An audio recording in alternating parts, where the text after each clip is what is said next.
त्यौहार आया, महंगाई लाया। ईद उल अजहा करीब आते ही सब्जियों की कीमतें बढ़ गईं। शहरियों के लिए टमाटर, प्याज खरीदना भी मुश्किल।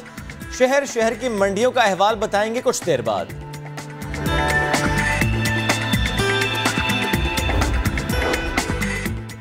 क्या वालिदैन का मोबाइल फोन का इस्तेमाल करना उनके बच्चों पर असरअंदाज होता है? वालिदैन के रवैये बच्चों पर नफ्सियाती असरात और हालिया रिसर्च पर करेंगे माहिर नफ्सियात से खुसूसी बात।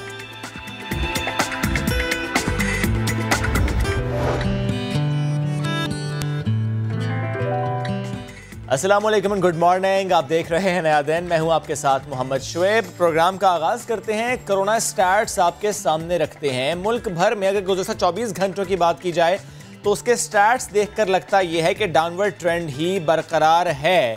21,020 टेस्ट मुल्क भर में किए गए हैं। We have the capacity to do that at 50,000, लेकिन चलिए 21,000 हुए और उसमें 1,979 रिपोर्ट्स जो है वो मस्बत आई हैं। और अगर हम डेथ्स की बात कर लें तो कोरोना से जाँ बहक अफराद की मजमूई तादाद 5,320 हुई है और 1,70,665 अफराद अब तक सेहत याब हो चुके हैं। 60% से भी ज़्यादा का रिकवरी रेट है इस वक्त पाकिस्तान में। एक्टिव केसेस की तादाद में मुसलसल कमी आ रही है और अब ये 70,628 हो चुके हैं, यानी 2.5 लाख अब तक केसेस रिपोर्ट हो चुके हैं, जिसमें से मैंने आपको एक्टिव केसेस भी बता दिए और जो रिकवरीज हुई हैं उससे मुतालिक भी आपके सामने हमने ये मामलात रख दिए। तनकीद ज़रूर की जाती है। फॉर एग्जाम्पल सिंध हुकूमत ये कहते हैं टेस्ट कम हो रहे हैं। वैसे तो सिंध में भी टेस्ट कम हो रहे हैं, लेकिन बहरहाल जितने टेस्ट हुए हैं उसके नतीजे आपके सामने रखे हैं। एक और मामला पर बात कर लेते हैं। ये कहा जा रहा था कि जिन ममालिक में BCG वैक्सीन दी गई या दी जाती है वहाँ पर कोरोना का फैलाव स्लो है। और अब इसी से मुतालिक खबर यह है कि साइंसदानों ने कहा है कि तपेदिक के इलाज के लिए 1924 में बनाई गई ये वैक्सीन, जिसे BCG कहा जाता है, इसको कोविड-19 के इलाज के लिए भी फ़ायदेमंद करार दिया गया है। मुख्तलिफ ममालिक में जो तहकीक की गई है उसमें यह इत्तफाक किया गया है कि इस वैक्सीन से इम्यून सिस्टम को बेहतर किया जाता है, जो कोविड के मरीज़ के लिए भी मददगार साबित हो सकता है। ये कहा गया है कि BCG वैक्सीन इंतहाई हाई रिस्क पर काम करने वाले अफराद, मसलन हेल्थ वर्कर्स और पुलिस अफसरान या पुलिस जवान जो बाहर तैनात होते हैं, जिनकी ड्यूटीज़ होती हैं, उनको देना फ़ायदेमंद होगा। To slow down the process, तो ये BCG वैक्सीन से मुतालिक नई रिसर्च है जिससे मुतालिक हम आपसे बात कर रहे थे। एनीवेज जी, अब बात करते हैं कराची की। जब हम कराची की बात करते हैं, ज़रा सोचिए कि कोई इंटीरियर सिंध का इलाका हो, कोई पंजाब का या KP का या बलूचिस्तान का कोई रिमोट एरिया, और वहाँ पर रहने वाला शख्स सोचे अच्छा कराची की जब बात हम कर रहे हैं और वो सोच रहा है कराची के बारे में कि बड़ा डेवलप्ड सिटी होगा, लेकिन कराची, यहाँ बाज़ इलाके आज भी ऐसे हैं जहाँ पसमानदगी बरकरार है। ऐसा एक इलाका मलीर का भी है, जहाँ जोखियो गोट के मकीन जब जनाजा लेकर गुजरते हैं तो उन्हें नदी अबूर करनी पड़ती है। इस इलाके में पीपल्स पार्टी का वोट बैंक है और ज़ाहिर सिंध हुकूमत पीपल्स पार्टी की है, लेकिन एक पुल जिस पे शायद चंद लाख रुपए लग जाएं और वो पुल बन जाए, वो पुल भी यहाँ पर नहीं बन सका। हालांकि तीसरी बार पीपल्स पार्टी की हुकूमत है सिंध में, कराची में, लेकिन यहाँ पर पुल नहीं बन सका उस इलाके में जहाँ पीपल्स पार्टी को वोट मिलता है। समा के नुमाइंदे खुर्शीद आलम वहाँ पर गए, उस नदी से गुजरे, उस कब्रिस्तान तक पहुँचे और वो समझ पाए कितनी दिक्कत होती है जब जनाजा यहाँ से लेकर कोई गुजरता है। मजीद उन्हीं से बात करेंगे। जी बताइएगा। मैं इस वक्त मौजूद हूँ मलीर के हाजी नोदू जोखियो गोट में, जहाँ पर इस तालाब से गुजरकर इलाके के लोग अपने प्यारों की मैयतों को दफनाने के लिए कब्रिस्तान तक जाते हैं। यहाँ पर आज तक कोई पुल नहीं बन सका और उन पर क्या गुजरती है, क्या बीतती है, अपने प्यारों की लाशों को इस तरह ले जाते हुए, जानते हैं, मालूम करते हैं उन्हीं की जबानी।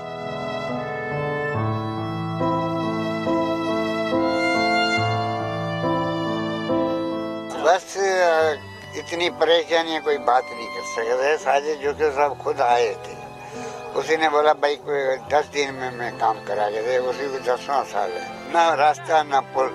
जब तक वर्क आर्डर नहीं मिलेगा तब तक ये बनेगा नहीं। और वर्क आर्डर है सलमान अब्दुल्ला मुराद बलोच के हाथ में, जो डिस्ट्रिक्ट चेयरमैन है हमारा, वो वर्क आर्डर ओके करे तो ये 2 दिन में बन जाएगा।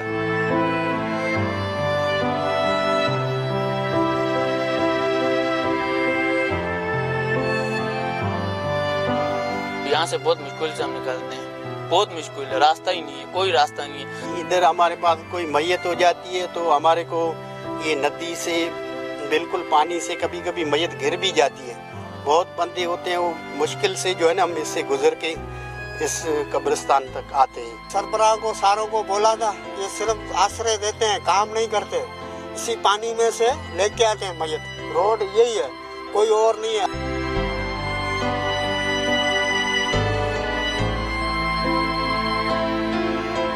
शायर ने कहा था, इन्हीं पत्थरों पे चलकर अगर आ सको तो आओ, लेकिन इस शहर खामोशा में आने के लिए पत्थरों पे नहीं, पानी का तालाब उबूर करके मैयतों को लाया जाता है। लेकिन आज तक यहाँ पर न कोई पुल बन सका, न ही रास्ते पुख्ता हो सके। कैमरामैन कासिम रईस के साथ खुर्शीद आलम, समा, कराची।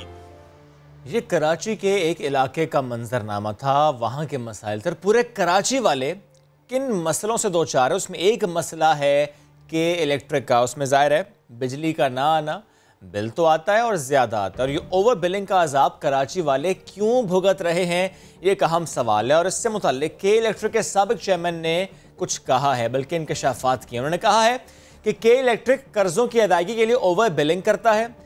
केई के मौजूदा CEO कंपनी चलाने के अहल नहीं हैं। उन्होंने कहा कि के इलेक्ट्रिक बिजली बेचने वाला इदारा है, बनाने वाला नहीं, फैसिलिटेट करने वाला नहीं। और ये भी उन्होंने कहा कि के इलेक्ट्रिक पावर प्लांट्स पर पैसे तो लगाता है, लेकिन लोगों को सहूलियात नहीं देता। साबिक चेयरमैन के इलेक्ट्रिक इकराम सहगल ने मजीद समा से बात करते हुए क्या कहा, आपको सुनवाते हैं।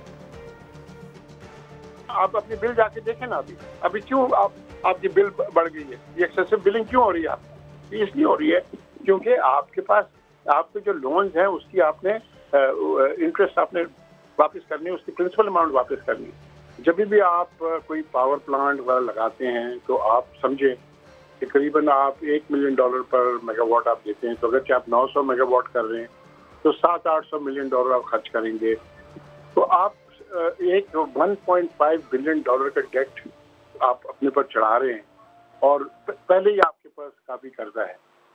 उसके बरक्स आपके पास 2 प्लांट्स बिल्कुल नज़दीक हैं, एक हब पावर प्लांट और दूसरा लकी पावर, जो आपको कम एक 1200 मेगावाट और एक 500 मेगावाट आपको इलेक्ट्रिसिटी दे सकता है। या आप जो पैसे लगाने चाहिए आपको डिस्ट्रीब्यूशन में, लाइनों के ऊपर और नीचे ट्रांसफार्मर्स के ऊपर अपनी लाइन ठीक करने के लिए वो वगैरह, ये तो आप पैसे खर्च कर रहे हैं पावर प्लांट लगाने के लिए, जब आपको पावर प्लांट जरूरत नहीं है। पावर प्लांट लगाने के लिए जो इन्होंने मशवरा किया, जिससे बात की, वहाँ पर इनके पास एक फॉरेन नेशनल है जो के का भी वो है, एम्प्लॉय भी है, और वो इनके जो के पावर उसका भी एम्प्लॉय है। ये कॉन्फ्लिक्ट ऑफ इंटरेस्ट है, और मैंने आखिरी बोर्ड मीटिंग में उसको इजाज़त भी नहीं दी थी उसके कहने पर, और उसकी बड़ी क्लोज लिंक्स हैं बाकी पावर कंपनीज के साथ। नेचुरली उसकी कोई नेशनल इंटरेस्ट की स्टेक नहीं है। देखिए, कोई भी बड़ा बिजनेसमैन यहाँ पर मुल्क में हो और इस लेवल के हो, उसकी तो ताल्लुकात होती है पॉलिटिशियन से, मुझे कोई शक नहीं। आरिफ नकवी साहब की जो थी वो उनकी अच्छी खासी होगी आसिफ जरदारी के साथ और MQM के साथ उस जमाने में। उसके बाद PML आई तो PML में भी उनकी थी, अच्छी थी, इनके साथ नवाज शरीफ के साथ। कुछ लोग उनके वो हैं, वो अभी भी गवर्नमेंट में हैं। ये कहना कि भाई इमरान खान की वजह से ये वो, मैं जो कुछ मैं जानता हूँ इमरान खान की वजह से नहीं होता है, जो होता है वो उनके नीचे होता है, और ज़रूर और बहुत सी चीज़ें उनके नीचे होती रहती है, और मैं समझता हूँ उसके ऊपर पर्दा नहीं जगाना चाहिए, और ये नेशनल अकाउंटिंग ब्यूरो को भी देखना चाहिए कि भाई अगर ये बात हो रही है क्यों हो रही है। मैं कोई एक्सप्रेशन प्रेजेंट CEO के पर नहीं डाल रहा, लेकिन मैं ये ज़रूर कहता हूँ कि वो क्वालिफाइड नहीं है इतनी बड़ी यूटिलिटी कंपनी रन करने, और ये मैं फर्स्ट हैंड से कहता हूँ, क्योंकि जब मैं खुद उनको ज़ाती बहुत एडमायर करता था एज अ CEO, लेकिन जब आती थी टेक्निकल बातों में उनके पास टेक्निकल नो हाउ नहीं है। तो के इलेक्ट्रिक में माजी में क्या होता रहा और पॉलिटिकल पार्टीज़ में कितने कॉन्टेक्ट्स रहे, कितने कॉन्टेक्ट्स आज हैं, इससे मुताल्लिक तो ये बात कर रहे थे। लेकिन अवाम जब वोट देते हैं तो वोट क्यों देते हैं? वो वोट देते हैं मसाइल हल करने के लिए, लेकिन लगता ये है कि हमने वोट दिया लेकिन मसाइल हल करने के लिए, बल्कि इल्ज़ाम लगाने के लिए। सवाल कुछ होता है लेकिन जवाब इल्ज़ाम की सूरत में ही सामने आता है। फॉर एग्जाम्पल, सिंध हुकूमत से जब भी सवाल हो तो इल्ज़ाम होता है कि वफाकी हुकूमत ने यह किया। अभी के इलेक्ट्रिक के मसलों पर भी, कराची के मसलों पर भी बिलावल भुट्टो जरदारी साहब ने इल्ज़ाम आयद किया है कि अबराज ग्रुप इमरान खान के फ्रंटमैन हैं और उनका ATM है। पीपल्स पार्टी चेयरमैन ने कहा है कि FIA की रिपोर्ट में कहा गया है कि अरबों रुपए की गैस चोरी कर रहे हैं। उन्होंने सवाल भी किया कि लंदन से इमरान खान और आरिफ अलवी को फ़ोन कौन करता था। ये सवालात अपनी जगह, लेकिन इससे पहले इकराम सहगल साहब की गुफ्तगू भी आपने सुनी थी, जिसमें वो कहते हैं कि जरदारी साहब के साथ भी माजी में कॉन्टेक्ट्स रहे हैं, PMLN की गवर्नमेंट हो कॉन्टेक्ट्स रहे हैं, PTI की गवर्नमेंट हो कॉन्टेक्ट्स रहे हैं। तो it's not about PTI and Imran Khan, it's about contacts, और ये माजी में भी होता रहा। अब भी नहीं, अब के जो इल्ज़ामात हैं बिलावल भुट्टो जरदारी साहब की तरफ से जो लगाए गए वो आपको सुनवाते हैं। PTI का अपना, FIA का अपना रिपोर्ट कि इमरान खान का ATM, अबराज ग्रुप और के इलेक्ट्रिक का जो करप्शन है, ये रिपोर्ट दबाया गया है, इस पे कोई एक्शन नहीं लिया गया है। आज तक रियासत पाकिस्तान ATM, इमरान खान, अबराज ग्रुप को फैसिलिटेट कर रहा है, जिन पे इल्जाम है, संगीन इल्जाम है कि बिल गेट्स जैसे फाउंडेशन से वो चोरी करते हैं। आज तक के इलेक्ट्रिक और अबराज ग्रुप का PTI का मुकमुका की वजह से वो कराची के अवाम के खून चूसते हैं। आज तक 1 रुपया नहीं दिया है, अरबों रुपए का गैस खा चुके हैं, उनका कोई एग्रीमेंट ही नहीं है गैस लेने का। बीवी के किताब में लिखा है कि ये फंड करता था, खुद मानता था कि मैं इमरान खान को फंड करता हूँ। जब ब्रिटेन में, UK में पकड़ा गया, फोन कॉल किसको कर रहा था? इमरान को और आरिफ अलवी को। आज तक कराची के अवाम को क्या अजाब में डाला हुआ है। घंटों का लोड शेड, किस चीज का बिल दे रहे हैं कराची के अवाम? ये क्या है, नाइंसाफी है कि कराची में बिजली आती नहीं और बनी गाला से बिजली जाती नहीं। ये बहुत ही बड़ा करप्शन स्कैंडल है। इल्ज़ाम लगाना तो आसान है, लेकिन क्या बिलावल भुट्टो जरदारी में जुर्रत है कि जरदारी साहब से भी पूछें कि उनके दौरे हुकूमत में क्या हुआ था? क्योंकि एक रिपोर्ट सामने आई, वो FIA की रिपोर्ट है, उसमें कहा गया है कि के इलेक्ट्रिक और अबराज की मुबैना मेगा करप्शन जो है वो हुई है, उससे मुताल्लिक चीज़ें सामने आई हैं। इस रिपोर्ट के मुताबिक पीपल्स पार्टी के दौरे हुकूमत में के इलेक्ट्रिक की फर्नेस ऑयल का खर्चा वजारत खजाना ने उठाया था। अब क्या ये सवाल बिलावल भुट्टो जरदारी साहब से करेंगे? क्योंकि इसी रिपोर्ट में कहा गया है कि इदारा बगैर किसी मुआहदे के 14 बरस तक SSGC से गैस हासिल करता रहा है। KESC को दी जाने वाली हुकूमती माली मराद की छानबीन होनी चाहिए। के इलेक्ट्रिक और अबराज की मुबैना मेगा करप्शन से मुतालिक FIA की रिपोर्ट सामने आ गई। रिपोर्ट के मुताबिक PP दौर में के इलेक्ट्रिक के फर्नेस ऑयल का खर्चा वजारत खजाना ने उठाया। यही नहीं, इदारे को 14 साल तक SSGC से किसी मुआहदे के बगैर ही गैस मिलती रही। रिपोर्ट के मुताबिक अमीन राजपूत PP दौर में KESC के चीफ ऑडिटर से सुई सदन के MD बने। सवाल उठाया गया कि 2018 तक के इलेक्ट्रिक सुई सदन की दहिंदा थी, लेकिन नेपरा खामोश तमाशाई क्यों बनी रही? रिपोर्ट में कहा गया है कि KE को शंघाई इलेक्ट्रिक के हवाले करने से पहले तमाम मामलात हल किए जाएं। रिपोर्ट पर कोई दस्तखत या तारीख मौजूद नहीं, जिससे सवालात उठ रहे हैं। ये तो पॉलिटिकल सिचुएशन है, लेकिन अब ज़रा महंगाई की बात कर लेते हैं। ईद उल अज़हा करीब आ रही है और ऐसे में अशाए ज़रूरिया के दाम बढ़ते जा रहे हैं। अगर हम सब्जियों की बात कर लें तो महंगी हैं और मज़ीद महंगी होती जा रही हैं। टमाटर, प्याज, भिंडी और दीगर सब्जियां सब महंगी हो रही हैं। अब बढ़ते दाम की आजकल वजह क्या है? यानी जब भी हम कहते हैं कि दाम बढ़ गए तो कोई ना कोई वजह तो होती है। तो इस वक्त क्या सिचुएशन है और वजह क्या है? हमें ज्वाइन के नुमाइंदा सब्जी मंडी कमेटी मोहम्मद अफजल खान साहब ने बेहद शुक्रिया सर, आपने वक्त दिया समा को न्यादिन को। सर, क्या वजह है अचानक से दाम बढ़ गए टमाटर के, प्याज के, सब्जियों के? वजह क्या है? बिस्मिल्लाहिर्रहमानिर्रहीम। मेरी तरफ से तमाम जितने भी सुनने वाले हैं उनको अस्सलाम वालेकुम। वजह बिल्कुल वाज़ेह है। हमारी जो पॉलिसी है ये लेक ऑफ पॉलिसी इसको कहते हैं। जब ये लॉकडाउन शुरू हुआ और कोविड-19 का जो है ना अर्लियर जब ये शुरू हुआ तो उस टाइम गवर्नमेंट ने बगैर किसी स्टेक होल्डर्स के साथ मशवरा किए बगैर इस तरह के लॉकडाउन शुरू किए कि क्रॉप्स 10 रुपए किलो भी मार्केटों में नहीं बिकती थी। आज 4 महीने पहले का, 5 महीने पहले का, 3 महीने पहले का रिकॉर्ड उठा के देख लें, 5 रुपए किलो टमाटर जो है ना नहीं बिक रहा था। जिम्मेदारों ने, ग्रोवर्स ने, ट्रेडर्स ने अपने खेतों के ऊपर, अपनी फसलों के ऊपर ट्रैक्टर चलाए। जिस फसल का किराया भी मार्केटों में पूरा ना हो, शहर बंद हो, तो फिर उसके बाद ये इसको लेक ऑफ पॉलिसी कहते हैं। जो पॉलिसी होल्डर थे जिन्होंने स्टेक होल्डर्स के साथ जो कॉम्पिटेंट लोग थे उनके साथ बैठ के प्लानिंग करनी थी फ्यूचर की, कि आज अगर ये इशू आया है सामने तो इन फ्यूचर अगर इसका कोई बैड इम्पैक्ट पड़ेगा इन फ्यूचर तो उसके लिए क्या करना चाहिए। जब ग्रोवर को 5 रुपए किलो कोई चीज नहीं बिकेगी, उसके खेत में नहीं बिकेगी, शहर बंद होगा।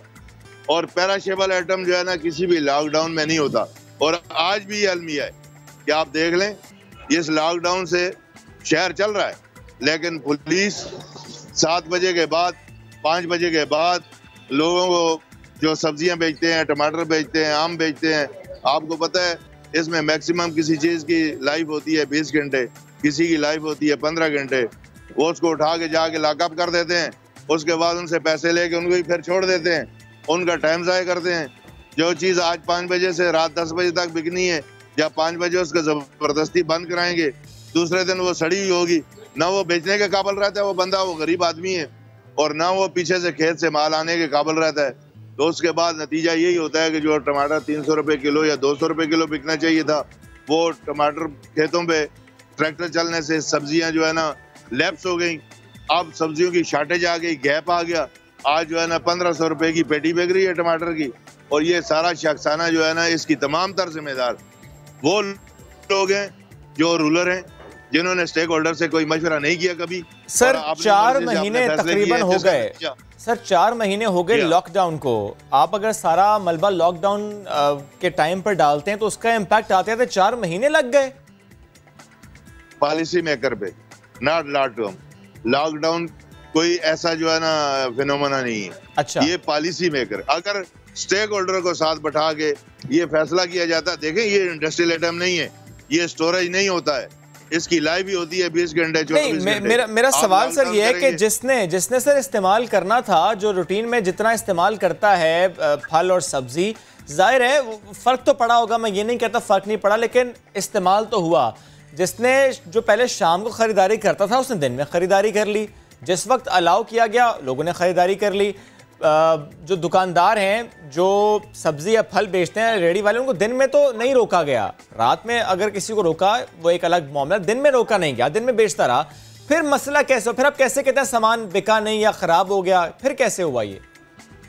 देखिए बात सुने, बात ये होती है कि इस पाकिस्तान में हमारे जितने भी बहन भाई हैं, कम से कम गवर्नमेंट तो ये कहती है कि 50% जो है ना पॉवर्टी लेवल से नीचे है, मैं कहता हूँ 70% नीचे।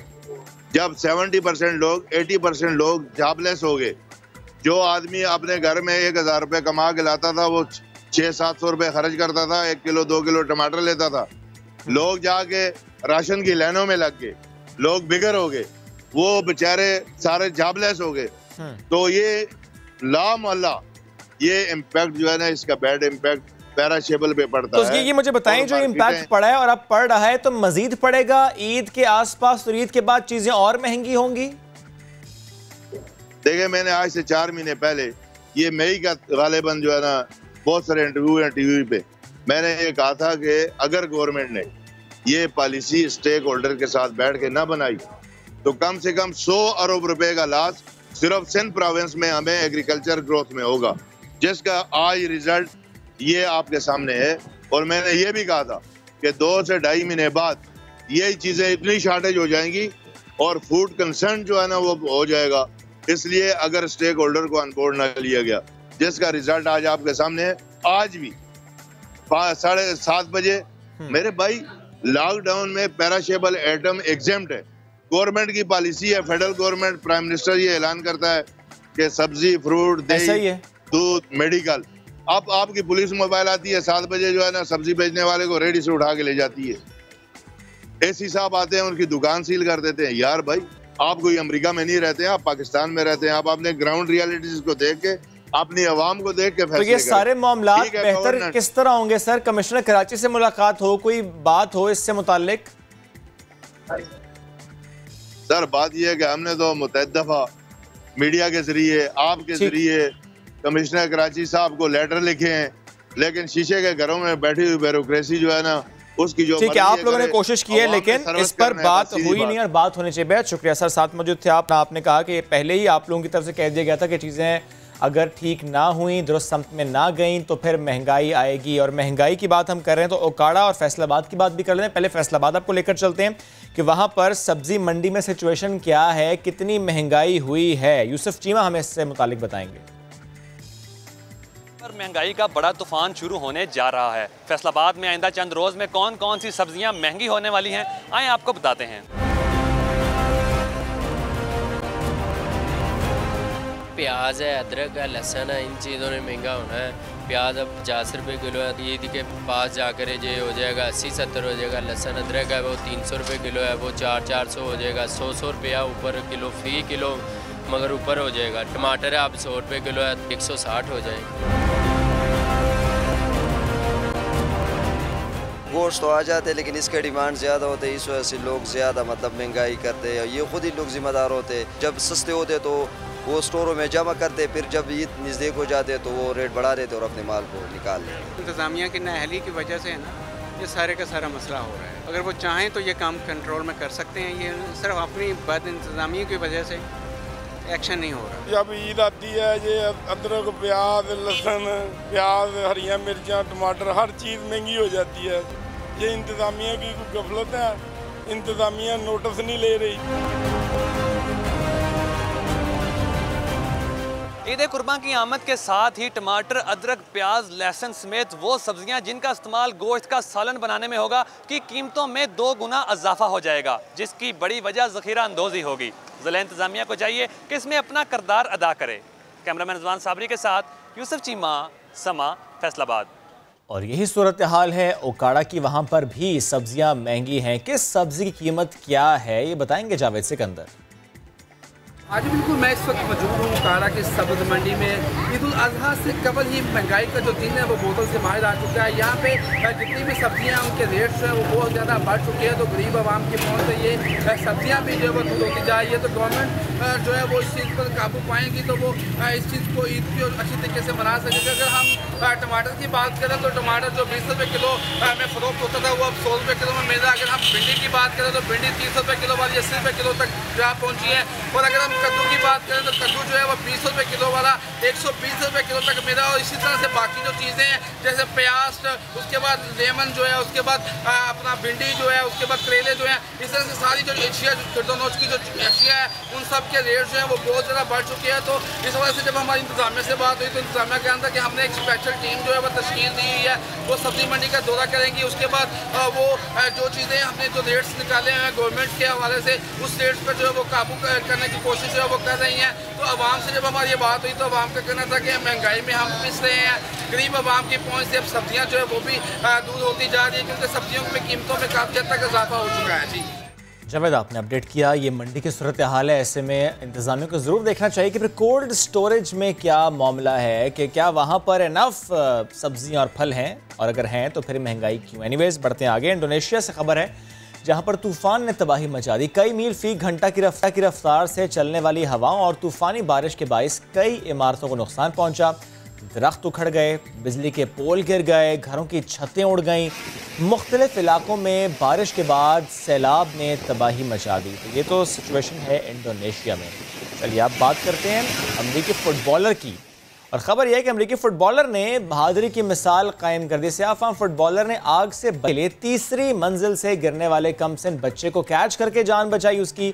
मिशिगन की रिहायशी इमारत में आग की शिद्दत बच्चे से बर्दाश्त ना हुई और उसने बालकनी से नीचे छलांग लगाई, जिसे देखकर अमेरिकी फुटबॉलर इन्होंने पलक झपकते ही फ़ौरन से वहाँ पर पहुँचे और बच्चे को उन्होंने कैच किया। और अगर ये फुटबॉलर वहाँ पर ना पहुँचते फिलिप तो बच्चे को शदीद चोटें आती, जान जाने का खदशा भी हो सकता है। ऐसे कई वाक़यात हमने पहले भी देखे हैं, कभी कोई खिड़की से लटक गया और किसी ने उसको बचाने की कोशिश की और फिर बचा भी लिया। तो ये बड़ा अच्छा रिएक्शन था इनका कि उन्होंने प्रॉम्प्ट रिएक्ट किया। एनीवेज एक ब्रेक का वक्त है, ब्रेक से वापस आते हैं। खबरें बहुत सी बाकी हैं, बहुत से मौज़ूआत बाकी हैं। Stay with us.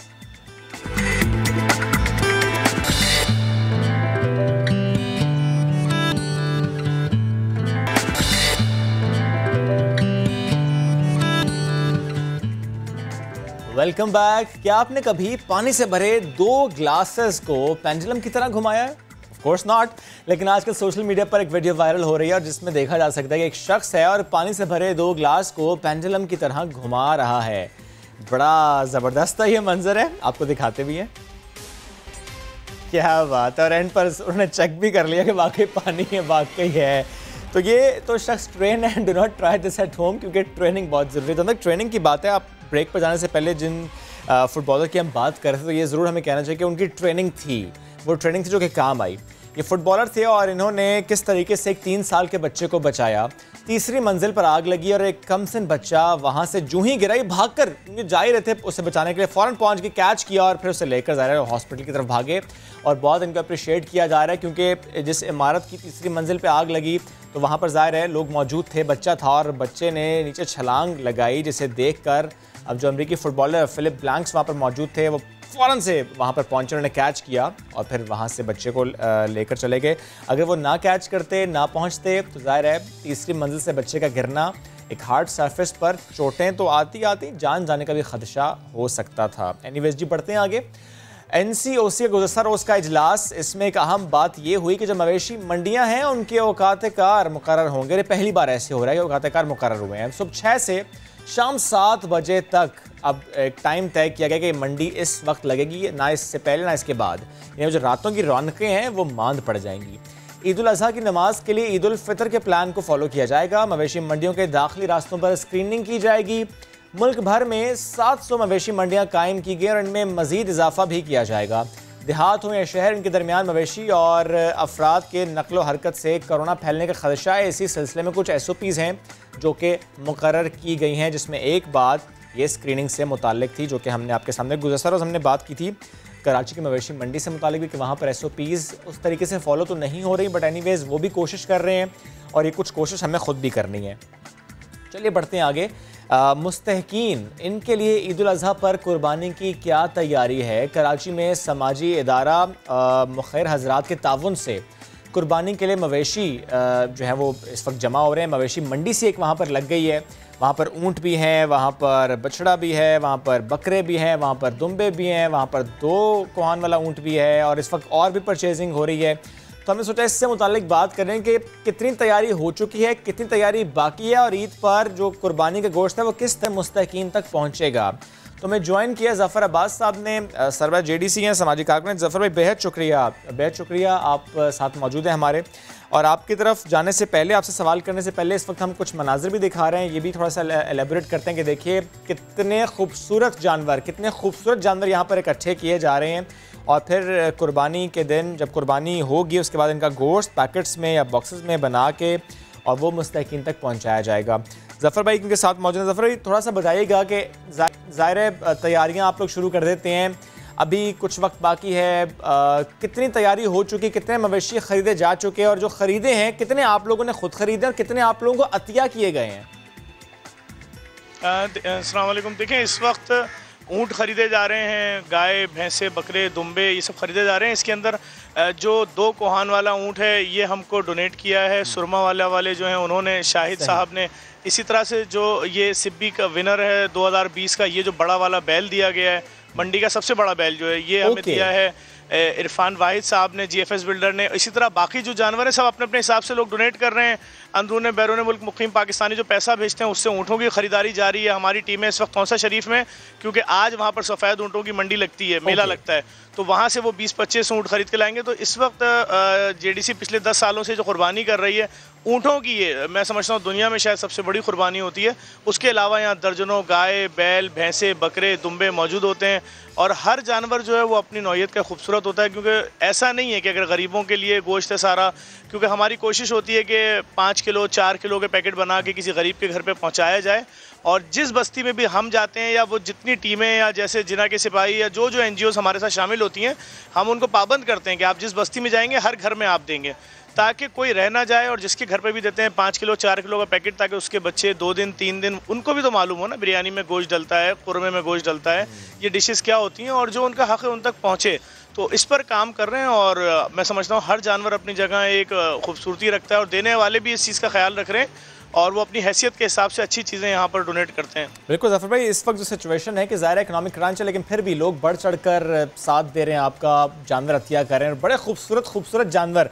थोड़ा सा आपने तो बताया कि ज़ाहिर है तौंसा शरीफ वहाँ के आपने जिक्र किया, मुझे ये लग रहा है कि मंडी का जो सबसे खूबसूरत जानवर होता है वो लेने की ख्वाहिश होती है आपकी कि वो आपके पास आए, उसकी कुर्बानी और उसका गोश्त तकसीम किया जाए, ऐसा ही है? बिल्कुल, जो मुखैर हजरात हैं वो इस चीज़ का बहुत ख्याल रखते हैं कि अगर कोई भी शख्स ये दे रहा है, जिस तरह ये जो बैल सफ़ेद सिब्बी का बंधा हुआ ये वो बैल है जो गुज़िश्ता दिनों टीवी पर चल रहा था, तो GFS बिल्डर के जो ऑनर थे इरफान साहब, उन्होंने वो बैल खरीद के दिया। लाजिम है, खुदा ने उनको दिया था तो उन्होंने सबसे महंगी चीज़ खरीदी और कोशिश किया उसको अपने घर के बाहर खड़ा ना करें, बल्कि एक फलाई इदारे को दे दिया कि ये ले भाई JDC वाले, इसको काट के इसका गोश्त गरीबों में भेज दिया जाए। तो मैं समझता हूँ 10 साल से हमारी कोशिश यही है कि जो भी कुर्बानी हो साफ़ सुथरी अच्छे तरीके से हो। तमाम मसालिक के जय्यद उलमा यहाँ मौजूद होते हैं उनकी निगरानी में, बल्कि उनके हाथों से कुर्बानी की जाती है और बहुत अच्छे तरीके से इसकी डिस्ट्रीब्यूशन का अमल भी जारी रहता है। अच्छा ज़फ़र भाई, जो डिस्ट्रीब्यूशन की बात आप कर रहे हैं, कोई अंदाज़ा है कि इस साल कितने घरों में, कितने ख़ानदानों में गोश्त तकसीम किया जाएगा? असल कि ये 60-65 ऊँट, उसके बाद दर्जनों गाय बैल बकरे दुम्बे, ये तो एक अलग सिलसिला है। जो यहाँ जानवर ज़िबा होंगे उनका तमाम का गोश्त 100% आएगा। उसके अलावा जो लोग गोश्त दे रहे होते हैं वो भी दे रहे होते हैं, वो तादाद होती है तो कई 100 टन गोश्त डिस्ट्रीब्यूट करती है JDC तीनों दिनों में। अच्छा, और ज़फ़र भाई, जब इतने खूबसूरत जानवर आप लोगों को लोग दे भी रहे हैं, आप ख़ुद भी लेकर आ रहे हैं, अभी और भी आप लोग लेकर आएंगे, तो ज़ाहिर है नॉर्मली ये होता है कि मोहल्ले में भी किसी का बड़ा खूबसूरत जानवर आए तो वो बच्चे वहाँ पहुँच जाते हैं, सब देखने के लिए वहाँ पहुँच जाते हैं। यहाँ पर भी ऐसी सूरत हाल ही है कि क्योंकि बहुत खूबसूरत जानवर है, वो चाहे ऊँट है, वो चाहे बैल है, वो चाहे बकरा है, वो चाहे दुम्बा है, लोग यहाँ पर पहुँच रहे हैं देखने के लिए। जी बिल्कुल, लाजमी बात है, स्कूल की छुट्टियाँ हैं, लोग आ रहे हैं, हम बोलते रहते हैं लोगों को कि भाई SOPs का ख्याल रखें, लेकिन लाजमी बात है रश तो बहुत ज़्यादा होता है यहाँ पर। शाम को ज़्यादा रश होता है, रात तकरीबन 2-3 बजे तक तो बहुत ही रश होता है। और ज़फ़र भाई, हर साल आप लोग करते आए, इस साल ये मैकेनिज़्म कितना मुख्तलिफ है? चेंजिंग्स भी हैं, जानवर भी इस वक्त बहुत महंगे नज़र आ रहे हैं मार्केट में, क्योंकि शायद पीछे से सिलो आ रहे हैं। यही वजह है कि अभी तक हमने यहाँ पर अब तक हमारे पास तकरीबन 60-65 ऊँट होते, लेकिन इस वक्त मार्केट बहुत ज़्यादा है, तो इसलिए हमारी टीमें जो हैं सब पंजाब गई हैं तौसा शरीफ, क्योंकि सफ़ेद ऊँटों की मंडी आज पहला दिन लगेगा मेला, तो अब वो सब वहाँ बैठे हैं, क्योंकि लाजमी बात है अगर 2-1 लाख भी सस्ता जानवर मिलेगा तो लाजमी बात है ज़्यादा आ सकेंगे जानवर। सही। अच्छा ज़फ़र भाई, एक तनकीद होती है वो समाजी इदारों पर होती है, समाजी रहनुमाओं पर होती है। वो कहते हैं कि इन्हें मेन इलाके तो नज़र आते हैं, इन्हें remote areas, far flung areas, मज़ाफ़ाती इलाके नज़र नहीं आते, तो प्लीज़ थोड़ा सा इस बारे में बताइएगा कि इस बार क्या प्लान है कराची के मज़ाफ़ाती इलाके, थोड़ा सा अगर नाम भी आप ले सकेंगे जहाँ पर आपने सोचा कि अच्छा यहाँ पर नहीं गए थे, आप जाएंगे यहाँ पर, पहुँचेंगे यहाँ पर। देखें, हम यहाँ से लेकर और थर तक हमारी जिस वक्त हमारे पहले दिन जानवरों का गोश्त आना शुरू होता है, हमारी उस दिन भी तकरीबन 10 से 15 गाड़ियाँ तो थर जाती हैं। दूसरे दिन जाती हैं, तीसरे दिन जब इन जानवरों की कुर्बानी होती है उस दिन की गाड़ियाँ अलग हैं। राजा असद साहब वहाँ पर हैं, टंडो आदम, पूरे सिंध भर में हमारी कुर्बानी होती है, वो अलग जानवर हैं। वहाँ जो जानवर कट रहे हो तो उनकी तफसीलात भी हमारे फेसबुक पेज पे आ रही होती हैं। कराची में आप जिस एरिया का नाम लें, मंगो पीर, औरंगी, मतलब ऐसे ऐसे एरिया कवर करते हैं जिन बस्तियों में हम जाते हैं, वहाँ के लोग वाकईन पूरे साल उन्होंने गोश्त ना खाया होता है, ना ख़रीदने की उनकी मतलब वो हैसियत ही नहीं है। तो हमने तो हमेशा से ये सिलसिला रखा है काम में कि जिस बस्ती में जाएंगे कम से कम भी 20-25 गाड़ियाँ उस बस्ती में पहुँचती हैं, ताकि अगर कम से कम भी एक गली में दाखिल हो गए तो वहाँ के 600, 700, 800 घरों को कवर किया जाए। फिर उसके बाद दूसरी बस्ती, तीसरी बस्ती, अच्छा फिर उसके अलावा जिन इलाकों से एप्लीकेशंस आई होती हैं उनसे हम कहते हैं कि आप अपने मोहल्ले से सुजुकी ट्रक लेकर आएँ, हम भर के देंगे आपको गोश्त, उसके बाद वो डिस्ट्रीब्यूशन करेंगे। इसके अंदर बहुत सारी NGOs हमारे साथ शामिल होती हैं नौजवानों की, जो इसके अंदर बहुत जज्बे के साथ काम करती हैं और हर साल और जितना प्रोसेस होता है हमारे डिटेल्स के साथ आ रहा होता है। अगर कोई इंडिविजुअल किसी ऐसे इलाके का जो कि चाहता है कि वो अपने इलाके वालों को फैसिलिटेट करे आपके तवस्सुत से, तो वो आपको एप्लीकेशन दे या वो अपनी गाड़ी लेकर आए, वो आपसे कांटेक्ट किस तरीके से करे, फिर आप उसे गाड़ी में गोश्त देंगे और वो जाकर डिस्ट्रीब्यूट करेगा, क्या होगा, इसकी ट्रांसपेरेंसी कैसे होगी? देखें, जिस तरह पूरी दुनिया में जो भी पाकिस्तानी मुकीम हमसे रब्ता करते हैं, जी मैं गाय का हिस्सा लेना चाह रहा हूँ 9,000 रुपये का, या पूरी गाय देना चाह रहा हूँ, या ऊँट या बकरा देना चाह रहा हूँ, उसी तरह से जिन इलाकों के लोगों को पता है कि जी हम अपने इलाके के गरीबों को जानते हैं, वो हमसे रब्ता करते हैं। हर साल हम उनको टाइम बता देते हैं कि देखें जी इतने बजे हमारे यहाँ कुर्बानी शुरू हो जाएगी, या पहले दिन आपने इतने बजे आना है। वो टीमें तो यहाँ आ रही होती हैं, उसके अलावा जो NGOs हमारे साथ मिल के काम कर रही होती हैं, तकरीबन 40 से ज़ायद गाड़ियाँ जो यहाँ से काम कर रही होती हैं, हमारे अपने ट्रक, शेज़ोर, एम्बुलेंसेज, मज़दा, सुजुकी, ये सब इन्वॉल्व होते हैं। तो बहुत बड़े पैमाने पे ऑपरेशन चल रहा होता है। फिर होता क्या है, बाज़ लोग कुर्बानी खालों के साथ जी एक पूरी रान ले जाएं आप गाय की, पर हमारे पास यहाँ टीमें होती हैं जो उन रानों को तैयार कर रही होती हैं। बाज़ लोग पूरा जानवर छोड़ के जाते हैं ईद से पहले। अभी भी हमारे पास बहुत लोड है, लोगों के फ़ोन आ रहे हैं। कल भी एक साहब आए, पूरे एक ऊँट का पैसा देकर गए, ये लें ऊँट, उन्होंने कहा अपने हाथ से नहर करूँगा मैं, हमारी तरफ से इजाज़त है, सही है, सब कुछ लिख लिया गया। तो तो ये पूरा प्रोसेस। और ज़ाहिर है आप तो काम कर रहे हैं, बहुत अच्छा काम कर रहे हैं, बड़े पैमाने पर कर रहे हैं, लेकिन इस बार ज़रूरत ज़्यादा है और लोग इस कार्य खैर में हिस्सा डालें और लोग आपके सफ़र में आपका साथ दें, ये बहुत ज़रूरी है। तो एक दफ़ा फिर से नाज़रीन के लिए प्लीज़ बताइएगा ज़फ़र भाई, how to contact you, how to support you. देखें, हमारा फ़ोन नंबर है इदारे का, उस पर रब्ता कर सकते हैं। कराची में जो लोग रहते हैं वो फ़ोन करें, उनके घर से हमारा नुमाइंदा जाके रकम रसीद वसूल करे, रसीद देगा। 1024 पे कॉल कर लें, या फिर हमारा फ़ोन नंबर है 0213634105 उस पर कर लें। फेसबुक पे रब्ता कर लें JDC फाउंडेशन पे। और अगर वो एक हिस्सा लेते हैं, 2 हिस्सा लेते हैं, जो भी लेंगे उनको रसीद मिलेगी और उस दिन वो सारा गोश्त जो उन्होंने लिया है वो गरीबों के घरों तक पहुँचा दिया जाएगा। ज़बरदस्त ये मैकेनिज्म है। बहुत शुक्रिया ज़फ़र भाई, साथ मौजूद थे आप। और ज़ाहिर है अभी भी आप लोग काम कर रहे हैं, अभी भी बहुत से जानवर और ख़रीदने हैं और हर मंडी का खूबसूरत जानवर ख़रीदने की आपकी कोशिश होती है। तो ये तो हमने बात कर ली जो कि JDC की तरफ से किया जा रहा है। कराची ही नहीं, सिंध के और इलाके भी हैं, थर तक के लोग जाते हैं। ज़रा बढ़ते हैं आगे। एक ख़बर गर्दिश कर रही है, वो ख़बर ये है कि जिस कंपनी को ठेका मिला था BRT पेशावर का, उस कंपनी को 3 नए मनसूबों पर काम करने का ठेका मिला है। इस्लामाबाद डेवलपमेंट अथॉरिटी यानी कैपिटल डेवलपमेंट अथॉरिटी ने 3 नए मंसूबों का ठेका दिया है। और वो कौन से मंसूबे और किस बुनियाद पर ये ठेका दिया गया है, क्योंकि BRT से मुतालिक तनकीद होती आई है कि there was a delay and another delay. तो अब इतने डिले वाला प्रोजेक्ट, इतनी तनकीद वाला प्रोजेक्ट, और जिसने उस प्रोजेक्ट पर काम किया उस कंपनी को 3 नए ठेके मिलना इस्लामाबाद में, तो सवाल तो उठता है किस बुनियाद पर यह ठेका मिला। इसी पर बात करेंगे। मैं ज्वाइन किया है member finance CDA Rana Shakeel साहब ने। सर बहुत शुक्रिया आपके वक्त का। सर मैं ख़बर पढ़ रहा था और उसमें लिखा हुआ था कि जो 3 मंसूबे मिले हैं वो जो एक्चुअल कॉस्ट है उससे कम पर ये काम करेंगे, दैट इज़ द रीज़न कि इनको ठेका दिया गया। प्लीज़ आप शेयर कीजिएगा मुझसे कौन कौन से मंसूबे हैं, कॉस्ट क्या, तखमीना क्या था और ये कितनी कॉस्ट में इनको कंप्लीट करेंगे। जी बहुत शुक्रिया। असल में ये 3 मंसूबे हैं जो एक तरह का आप कह लें कि आगाज़ है। अभी CDA के जो बहुत सारे प्रोजेक्ट्स फ्यूचर में आने वाले हैं वो बहुत बड़े बड़े प्रोजेक्ट्स हैं। ये उनके मुकाबले में कोई इतने बड़े प्रोजेक्ट्स नहीं हैं, लेकिन ये अवामी जो ज़रूरत है या जो लोगों को मसाइल थे उनको मद्देनज़र रखते हुए इनको पहली प्रायोरिटी पे किया गया। एक रावल चौक के ऊपर इंटरचेंज बनाने का मंसूबा था। ठीक।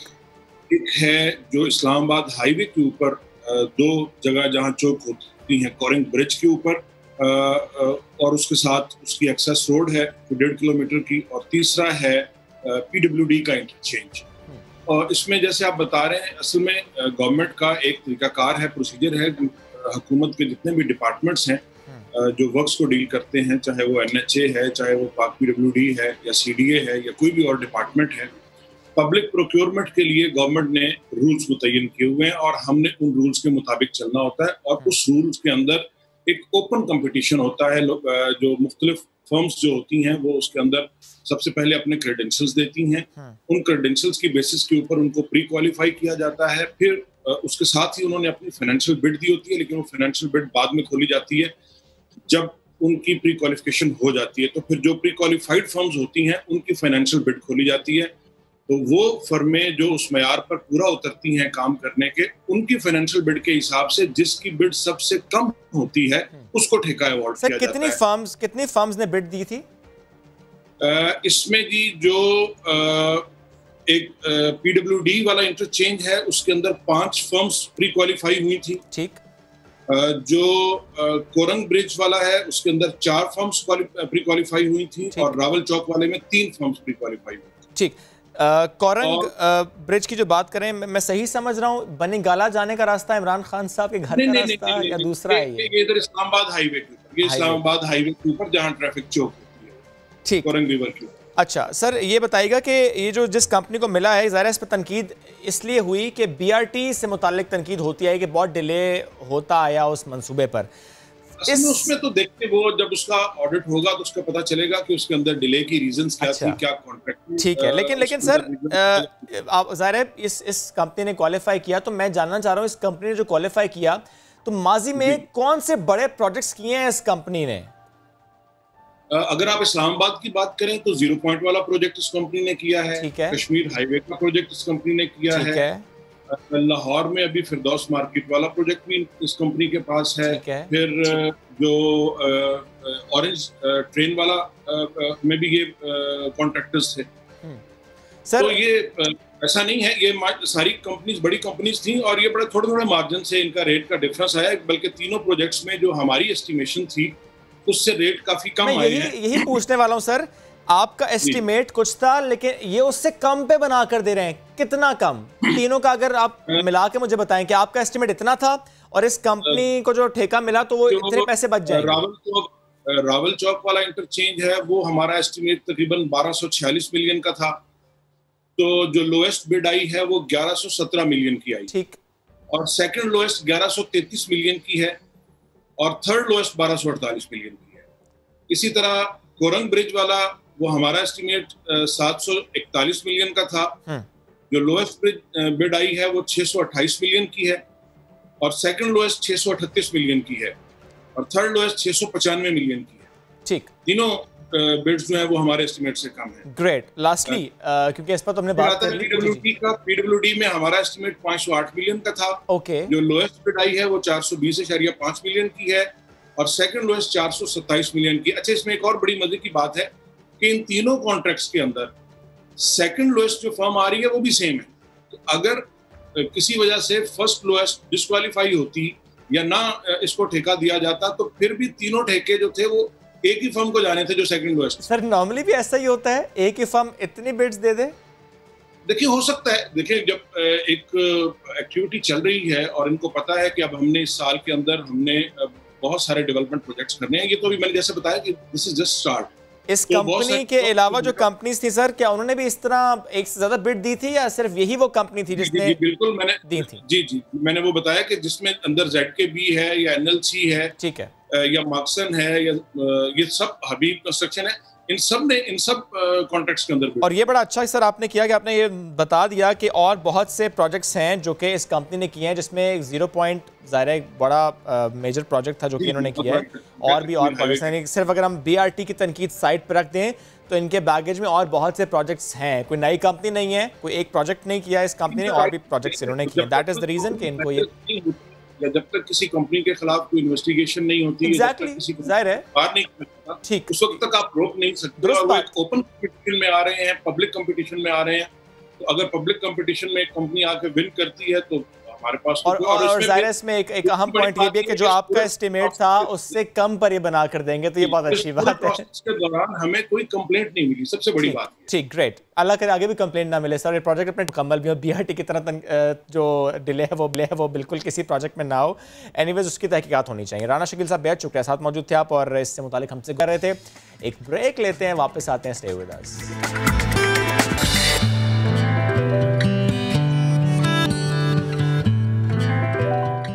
Welcome back. कोरोना वुहान से पूरे चाइना और फिर चाइना के बाद पूरी दुनिया में फैलता चला गया। ईरान, अमेरिका, स्पेन, इटली, बहुत से ममालिक में उसने तबाही फैलाई।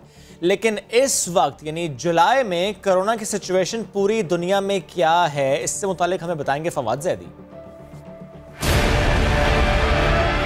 दुनिया के कई ममालिक में तबाही फैलाने के बाद कोरोना का जोर टूट रहा है, मगर कई ममालिक में अब भी कोरोना तेजी से फैल रहा है। आइए हम आपको बताते हैं कि दुनिया के वो कौन से 10 ममालिक हैं जहां इस वक्त कोरोना के सबसे ज़्यादा एक्टिव केसेस हैं। तो सबसे पहले पाकिस्तान की बात करेंगे, जहां कोरोना की सूरत हाल काबू में आने लगी है। मरीजों की तादाद में मुसलसल कमी वाक़ हो रही है। वतन अजीज़ एक्टिव केसेस के लिहाज से दुनिया में 8वें नंबर पर है। पाकिस्तान में कोरोना के एक्टिव केसेस की तादाद कम होकर 84,000 रह गई है। एक्टिव केसेस की फहरिस्त में अमेरिका सबसे आगे है। यहाँ एक्टिव केसेस की तादाद 17,60,000 के करीब है। इसी तरह ब्राज़ील दूसरे नंबर पर है। यहाँ एक्टिव केसेस 5,80,000 से तजावुज़ कर चुके हैं। पड़ोसी मुल्क भारत की अगर हम बात करें तो भारत में कोरोना अब भी आउट ऑफ कंट्रोल है। यहाँ कोरोना मरीजों की तादाद 3,05,000 से तजावुज़ कर चुकी है। जनाब, भारत में रोज़ाना हज़ारों केसेस और सैकड़ों अमवात सामने आ रही हैं। एक्टिव केसेस में रूस का नंबर 4 है, जहां कोरोना के एक्टिव मरीज 2,18,000 हैं। इसी तरह जनूबी अफ्रीका में कोरोना मरीजों की तादाद 1,37,000 से ज़ायद है। पेरू लिस्ट में 6ठे नंबर पर है, जहां कोरोना से लड़ने वाले मरीजों की तादाद 97,000 से तजावुज़ कर चुकी है। बांग्लादेश में भी वबा तेज़ी से फैल रही है। यहाँ एक्टिव केसेस 86,000 से बढ़ चुके हैं। 81,000 मरीजों के साथ कोलंबिया 90, जबकि मैक्सिको तकरीबन 80,000 एक्टिव मरीजों के साथ 10वें नंबर पर मौजूद है। कोरोना की ये सूरत हाल इस वक्त दुनिया में है, लेकिन आलमी इदारे सेहत WHO उन्होंने कहा है कि कोरोना वायरस से मुतालिक दुनिया गलत रास्ते पर चल रही है। मुस्तकबिल करीब में कोरोना के असरात कम होने का कोई इम्कान नहीं, ज़िंदगी मामूल पर इतनी जल्दी नहीं आएगी। WHO के सदर डॉक्टर टेड्रोस ने मुतनब्बे किया है कि अगर बाज़ हुकूमतें कोरोना वायरस का फैलाव रोकने के लिए फैसलाकुन इक़दाम नहीं उठाती तो सूरत हाल मज़ीद ख़राब हो जाएगी, बल्कि ख़राब से ख़राब तर हो जाएगी।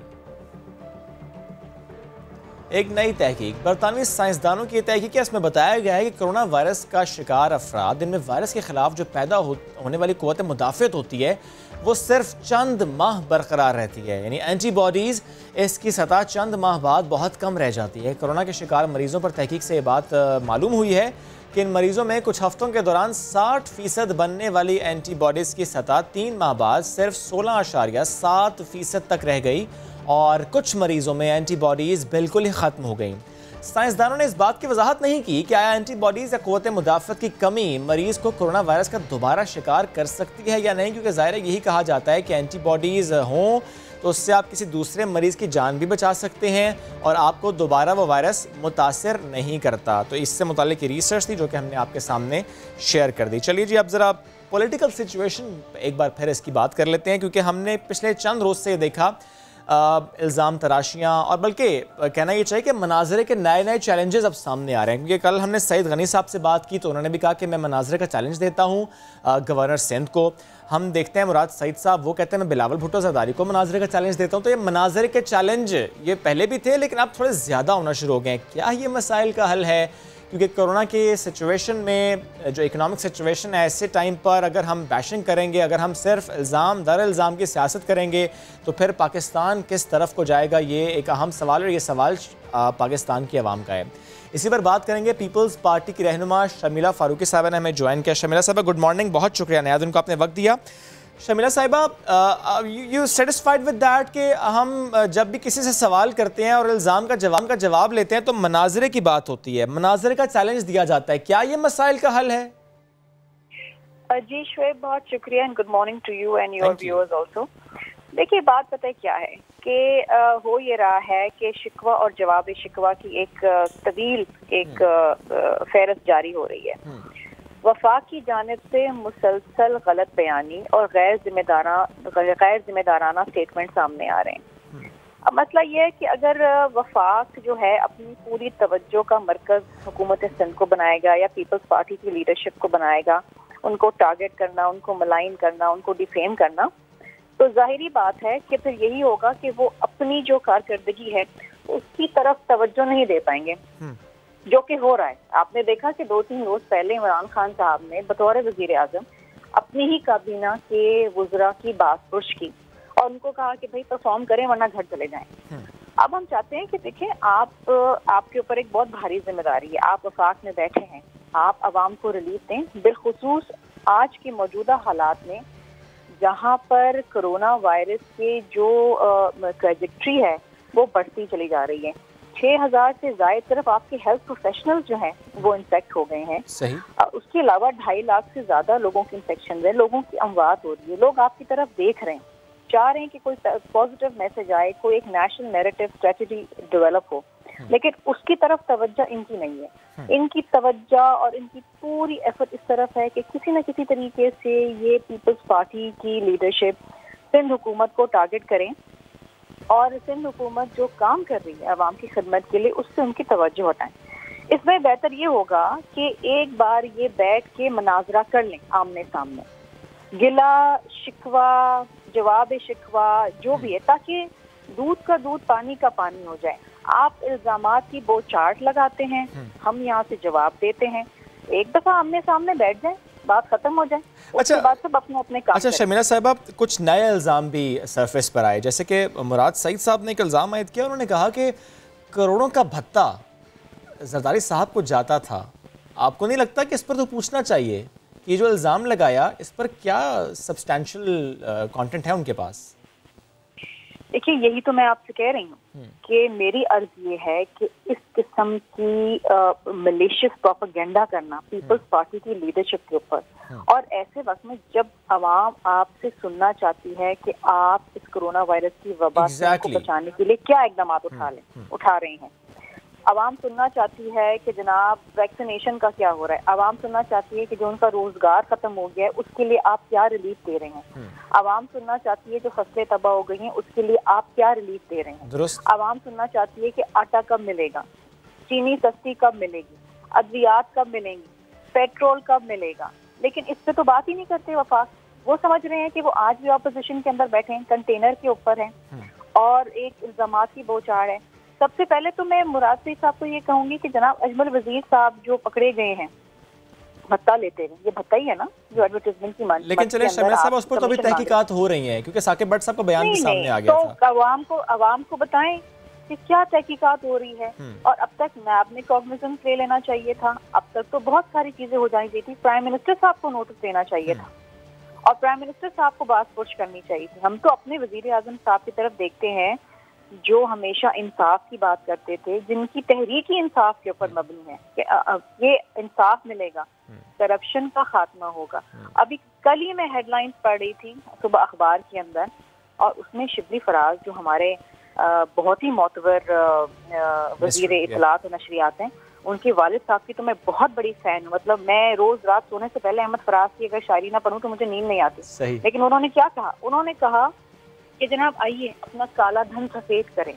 मतलब ऑफिशियली आपके वजीर इत्तलात बैठ के कौम को कह रहे हैं कि आइए लूटी हुई दौलत, चोरी की हुई दौलत आप आइए और इस स्कीम के तहत आप ये उस स्कीम पर शमीला साहब दुरुस्त है, तनकीद हो रही है। अच्छा शमीला साहब, एक और मामला और वो है ज़ाहिर है कि इलेक्ट्रिक से मुतालिक जो हम पिछले कई दिनों से बात करते आ रहे हैं और इसमें अब मामला ये शमीला साहब एक FIA रिपोर्ट का हवाला दिया गया है और उस रिपोर्ट में ये लिखा गया है, बताया गया है कि इलेक्ट्रिक के जो फर्नेस ऑयल का खर्चा है वो आपके दौर में यानी पीपल्स पार्टी के दौरे हुकूमत में वजारत ख़जाना ने उठाया था। शमीला साहब, उसमें यह भी है कि 14 बरस तक SSDC से गैस हासिल की गई और इससे मुतालिक कोई पेमेंट नहीं हुई, कोई मुआहिदा नहीं है।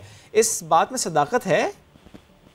देखिए, ये जो FIA की रिपोर्ट है ये गालिबन PTI के दौर में ही बनाई गई है और इस रिपोर्ट के ऊपर एक्शन होना चाहिए, किसी के भी दौर की हो। अगर SSGC के आउटस्टैंडिंग बिल्स हैं 79 बिलियन के तो SSGC को मिलने चाहिए। बिल्कुल, अगर मैं समझती हूँ कि इसमें लिखा है कि किसी के भी दौर में, चाहे वो हमारा दौर हो और उनको गैस प्रोवाइड की गई तो वो इसलिए दी गई होगी क्योंकि कराची की आवाम जो है लोड शेडिंग से बेजार आए हुए होंगे, जिस तरह इस वक्त आए हुए, जिस तरह शमीला साहब अभी भी ऐसे ही है कि वो इजाफी गैस दे दी जाती है। मैं आपको बताती हूँ, होता ये है कि ये फर्नेस ऑयल इस्तेमाल नहीं करते क्योंकि वो महंगा है। ये गैस मांगते हैं, गैस जब इनको देते हैं गैस की मद में पैसे नहीं जमा कराते SSGC को। ये एक विशियस सर्कल चले आ रहा है। हो ये रहा है कि आरिफ नकवी साहब तो पैसे कमा के चल दिए, PTI का 67% इलेक्शन की जो फंडिंग है वो भी उनसे आ गई। बहुत सारी चीजें इस रिपोर्ट में लिखी हुई। तो इसके ऊपर तो सबसे पहले प्राइम मिनिस्टर को आके प्रेस कॉन्फ्रेंस करनी चाहिए थी, इसके ऊपर बोलना चाहिए था कि ये भी पैसे हैं, ये भी एक नेशनल इदारे के पैसे हैं और ये हम लेंगे उससे। प्राइम मिनिस्टर साहब को लेना चाहिए था क्योंकि सबसे बड़ा रेफरेंस तो प्राइम मिनिस्टर साहब का वो दे रहे हैं। जब वो बरतानिया में पकड़े गए तो उन्होंने नाम इमरान खान साहब का लिया कि जी वो मेरे दोस्त हैं, तो अपने दोस्त से कम पैसे तो वापस ले लें। एक इदारा जो आपकी तहवील के अंदर है और यही वो इदारे ना स्टेट ओन्ड एंटरप्राइजेस जो आप कहते थे कि हम सरमाया पाकिस्तान में ले जाएंगे, उनकी रिस्ट्रक्चरिंग करेंगे। वैसे तो आपको बहुत जल्दी होती है कि आप PIA के पायलट की जो डिग्रीज है उनको मशकूक करार दे दें, आप किसी को कह दें कि आप भत्ताखोर है, किसी को आप कातिल कह दें। अच्छा शमीला साहब, आपने क्योंकि खुद PIA का जिक्र भी कर दिया और ज़ाहिर आपकी इतनी मुनासिब बात है कि आप कहते हैं कि ये वक्त नहीं है कि इस तरह की तनकीद की जाए और ज़ाहिर हम सबको मिलकर आगे बढ़ना चाहिए। लेकिन शमीला साहिबा, बिलाल भुट्टो ज़रदारी साहब ने भी कल जब इल्ज़ाम लगाए तो उन्होंने PIA में करप्शन की बात की। तो मामला PIA की करप्शन का वाकई है या मामला सिर्फ वो जो वजीर साहब का बयान था उसके बाद होने वाले नुकसान का है? देखिए, पहली बात तो ये है कि मैं परसों ही एक रिपोर्ट पढ़ रही थी जिसमें ये भी लिखा था कि जो हमारे वजीर हवाबाजी हैं उनकी खुद की डिग्री जो है वो जाली है और पंजाब की फॉरेंसिक रिपोर्ट है उनकी डिग्री के ऊपर। लेकिन वो तो केस निमट चुका है शर्मिला साहिबा, अगर आपको याद हो। इसलिए निमट चुका, केस इसलिए वो सुप्रीम कोर्ट से निमट चुका है, तो उस पर हम कैसे बात कर सकते हैं? देखिए ना, वो इसलिए निमट चुका क्योंकि पंजाब की फॉरेंसिक एजेंसी ने पहले तो उनकी डिग्री मशकूक करार दे दी, उसके बाद जब प्रेशर पड़ा तो उन्होंने अपनी ये रिपोर्ट वापस ले ली और दूसरी रिपोर्ट दे दी। इसके ऊपर क्यों तहकीकात नहीं होनी चाहिए? होनी चाहिए ना। तो फिर आप लोग कोर्ट क्यों नहीं जाते? आप उस फैसले के को चैलेंज क्यों नहीं करते? बात बताइए जी। मेरी तरह आप भी मुहिब्बे वतन हैं पाकिस्तान के, ये हमारी नेशनल एयरलाइन है, क्या आपको तकलीफ, दुख, शर्म बेशक है, जब हमारी इज्जत हसाई हुई ना, हमारी बिल्कुल नुकसान हुआ। अगर पायलट की डिग्रीज मशकूक थी, आप 2 साल से यहाँ मौजूद हैं, इंसाफ की हुकूमत लेकर आए हैं, आप इंटरनल इंक्वायरी करते, तहकीकात करते, एक्शन लेते, उनको आप हटा देते, डिसमिस कर देते। लेकिन असेंबली के फ्लोर पे खड़े होकर कह देना 40% पायलट की डिग्रीज जाली हैं। मुझे आप बताइए कि आज जो बरतानिया, अमेरिका, दुबई, तमाम मुमालिक में, यूरोपियन यूनियन, सब ने जो आपकी लैंडिंग राइट उससे पाकिस्तान की साख मुतासिर हुई है। इस नुकसान का खमियाजा कौन भरेगा? हम खुद भुगतेंगे। कौमी खजाने को नुकसान पहुंचेगा, ये कौन देगा? ट्रू। साहब आप मुझे बताइए ना, कौन देगा? मैं और आप ही देंगे ना। एग्जैक्टली, अवाम पिसेगी, जो कि पहले ही पिसती चली जा रही है। Yes, true. तो मुझे बताइए, इसका हल तो कोई बताता नहीं है। जब वफाकी वज़रा बैठ के प्रेस कॉन्फ्रेंसेस करते हैं तो हमें ये बताइए ना कि आइंदा का क्या लाएमल है PIA को रिस्ट्रक्चर करने का। हमें ये बताइए कि पंजाब में आटा कब मिलेगा, कब मिलेगा, और जो कीमत मुकर्रर है उस पर कब मिलेगा, क्योंकि जिस चीज का नोटिस लिया वो चीज बाद में महंगी होती ही नजर आएगी। तनकीद भी दुरुस्त है, महंगी तो हो जाती है, उसकी किल्लत भी हो जाती है। अच्छा शर्मिला साहिबा, मार्केट से गायब हो जाती है। सही। एक और मामला, GIT रिपोर्ट उज़ैर जान बलोच से मुताल्लिक, उस मामले को आप किस तरफ जाता देख रहे हैं? क्योंकि GIT रिपोर्ट आती है, एक रिपोर्ट वहाँ से आ जाती है कि अली जैदी साहब कहते हैं रिपोर्ट हमारे पास है और वही रिपोर्ट दुरुस्त है। उसके बाद उज़ैर बलोच साहब अदालत में जाते हैं, एक बाली बयान से मुकर जाते हैं। ये मामला किस तरफ को जा रहा है और इस GIT की इम्पोर्टेंस आपकी नज़र में कितनी है? देखिए, GIT की इम्पोर्टेंस मेरी नज़र में, एक GIT की बहुत ज़्यादा इम्पोर्टेंस है और वो है बल्दिया टाउन की GIT, जिसके अंदर उसमें तो कोई अभाम नहीं है ना किसी को। तो ये एक जाली रिपोर्ट है, ये सही है, ये नहीं है, एक पे 4 दस्तखत, एक पे 6 हैं। बल्दिया फैक्ट्री की GIT में नाम लिखे हुए हैं। आपके मेरे सामने वो कितना तकलीफ दे मंजर था कि 250-300 लोगों को, मुलाजमीन को दिन दहाड़े ढूंढ दिया गया आग। बिल्कुल। और आज तक उनकी फैमिली, उनके घर वाले इंसाफ के मुंतज़िर हैं। क्यों नहीं वजीर आजम इस GIT से अपने इत्तेहादी, जो आज इनके साथ बैठे हैं काबीना, और ये तमाम लोग जो प्रेस कॉन्फ्रेंसेस कर रहे हैं उज़ैर बलोच की GIT पे, ये सब काबीना में इनके साथ बैठे थे, क्या इनसे पूछा? क्या किसी की बात सोच हुई है? क्या किसी को अकाउंटेबल ठहराया? ये कब होगी अकाउंटेबिलिटी भाई? सिंध हुकूमत के पास तो बहुत सारी GITs हैं, वाक़ाने पे वो भी लेकिन जहाँ तक अकाउंटेबिलिटी की बात है शर्मिला साहिबा, ज़ाहिर आपका सवाल तो दुरुस्त है कि उनको अकाउंटेबिलिटी के कटहरे में लाना चाहिए उन तमाम अफराद को जो कि उनके साथ इस वक्त बैठे हुए हैं। लेकिन सवाल तो फिर उज़ैर जान बलोच, सवाल तो फिर मिलनी चाहिए। आप सजा नहीं देंगे, खुदा ना खासा ऐसे इन दहशतगर्दों के, इन कातिलों के हाथ मजबूत होंगे। तो शर्मिला साहब एक जुमले में बताइएगा ज़रा, मैं फिर फोकस उज़ैर जान बलोच पर ही करूंगा, क्योंकि सवाल उठाया जाता है कि आप लोग अभी तक क्लियर नहीं है कि उज़ैर बलोच अच्छा आदमी है या बुरा आदमी है। आप मुझे बता दें, शर्मिला फारूकी साहबा क्या सोचती हैं उज़ैर बलोच से मुताल्लिक? देखिए, मैं और आप किसी को अच्छा बुरा कहने वाले कौन होते हैं? उज़ैर बलोच का एक मिलिट्री ट्रायल हुआ है अभी चंद रोज कबल, ईरान के हवाले से, स्पाइंग के हवाले से, और उसमें उनको 12 साल सजा हुई। मिलिट्री ट्रायल किया है, सिविलियन कोर्ट में नहीं किया, मिलिट्री ट्रायल किया, और वो जाहिर बात है किसकी तहवील में थे ये भी आपको मालूम है। अब देखिए, उनके ऊपर 60-70 मुकदमात और हैं कत्ल के, भत्ताखोरी के। आपने खुद देखा और मैंने भी देखा, सुना, कानूनों ने हर चीज डिनाई कर दी। अब ट्रायल चलेगा, सजा या जजा देना मेरा है, किसी हुकूमत का काम नहीं है, ये तो अदालतों का काम है। पीपल्स पार्टी की नजर में उज़ैर जान बलोच ठीक आदमी है? पीपल्स पार्टी की नजर में कोई भी शख्स कातिल, बुरा, अच्छा इसलिए नहीं है जब तक he is not proven guilty. हाँ, उज़ैर बलोच के हवाले से बहुत सारी बातें GIT बड़ी वाज़ेह है कि क्या होता रहा, क्या नहीं होता रहा। अब आगे फैसला करना जजा या सजा का ये अदालतों का काम है।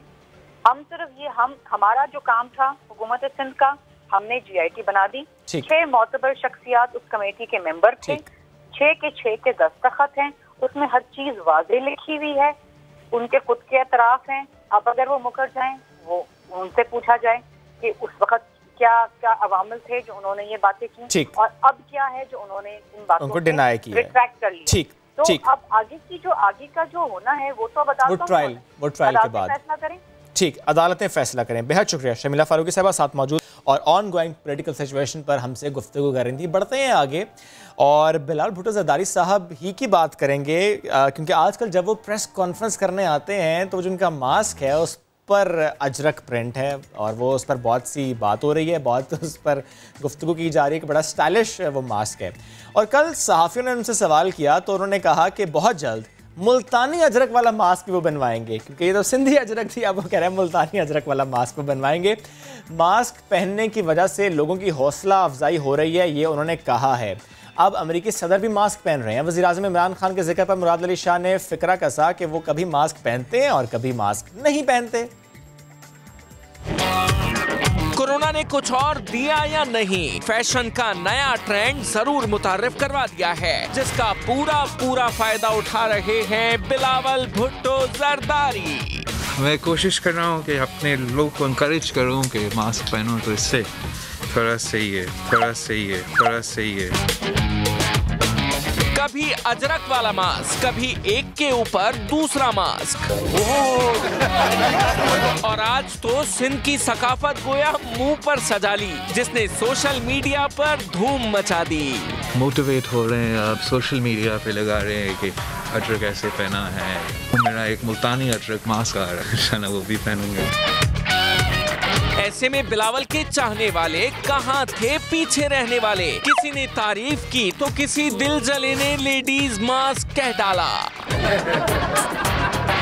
एक सारिफ को तो मौलाना की याद आ गई। फजलुर रहमान के साथ बिलावल की डबल मास्क वाली तस्वीर शेयर की और मौलाना को जेबरा वाला मास्क पहनाने का मशवरा दे दिया। कोशिश कर रहा हूँ कि अपने लोग को इनकरेज करूँ कि मास्क पहनो।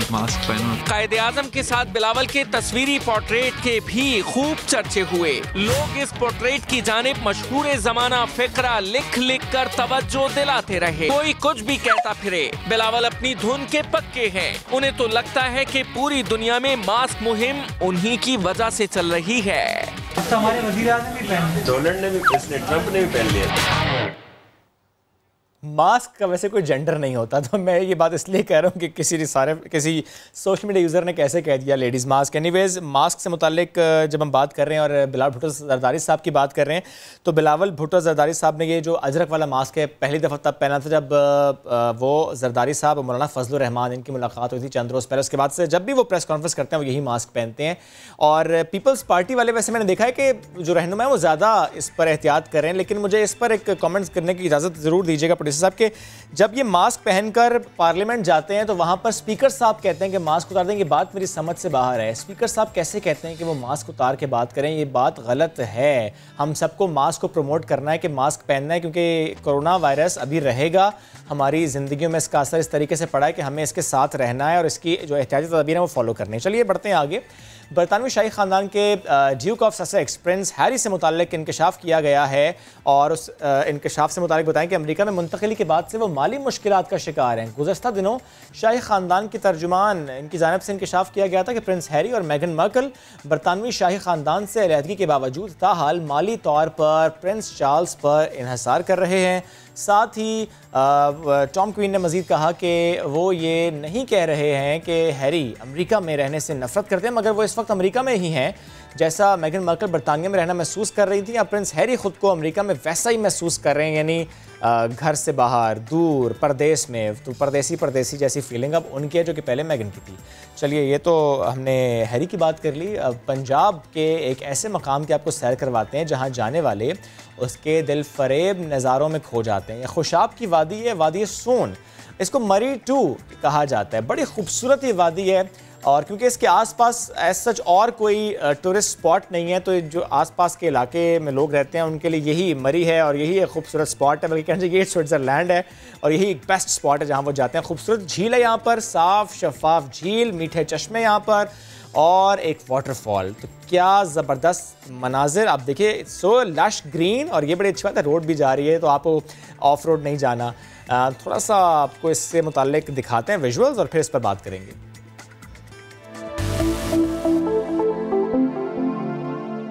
इसको वैली ऑफ लेक्स भी कहते हैं, इसके अलावा वाटरफॉल्स हैं यहाँ पे, और काफ़ी पुरस्कून जगह है। लेकिन ये कोरोना की वजह से जो है ना सर, कुछ भी नहीं है। हर साल यहाँ पे आते हैं, लेकिन कोरोना की वजह से यहाँ की हर चीज़ में उदासी है।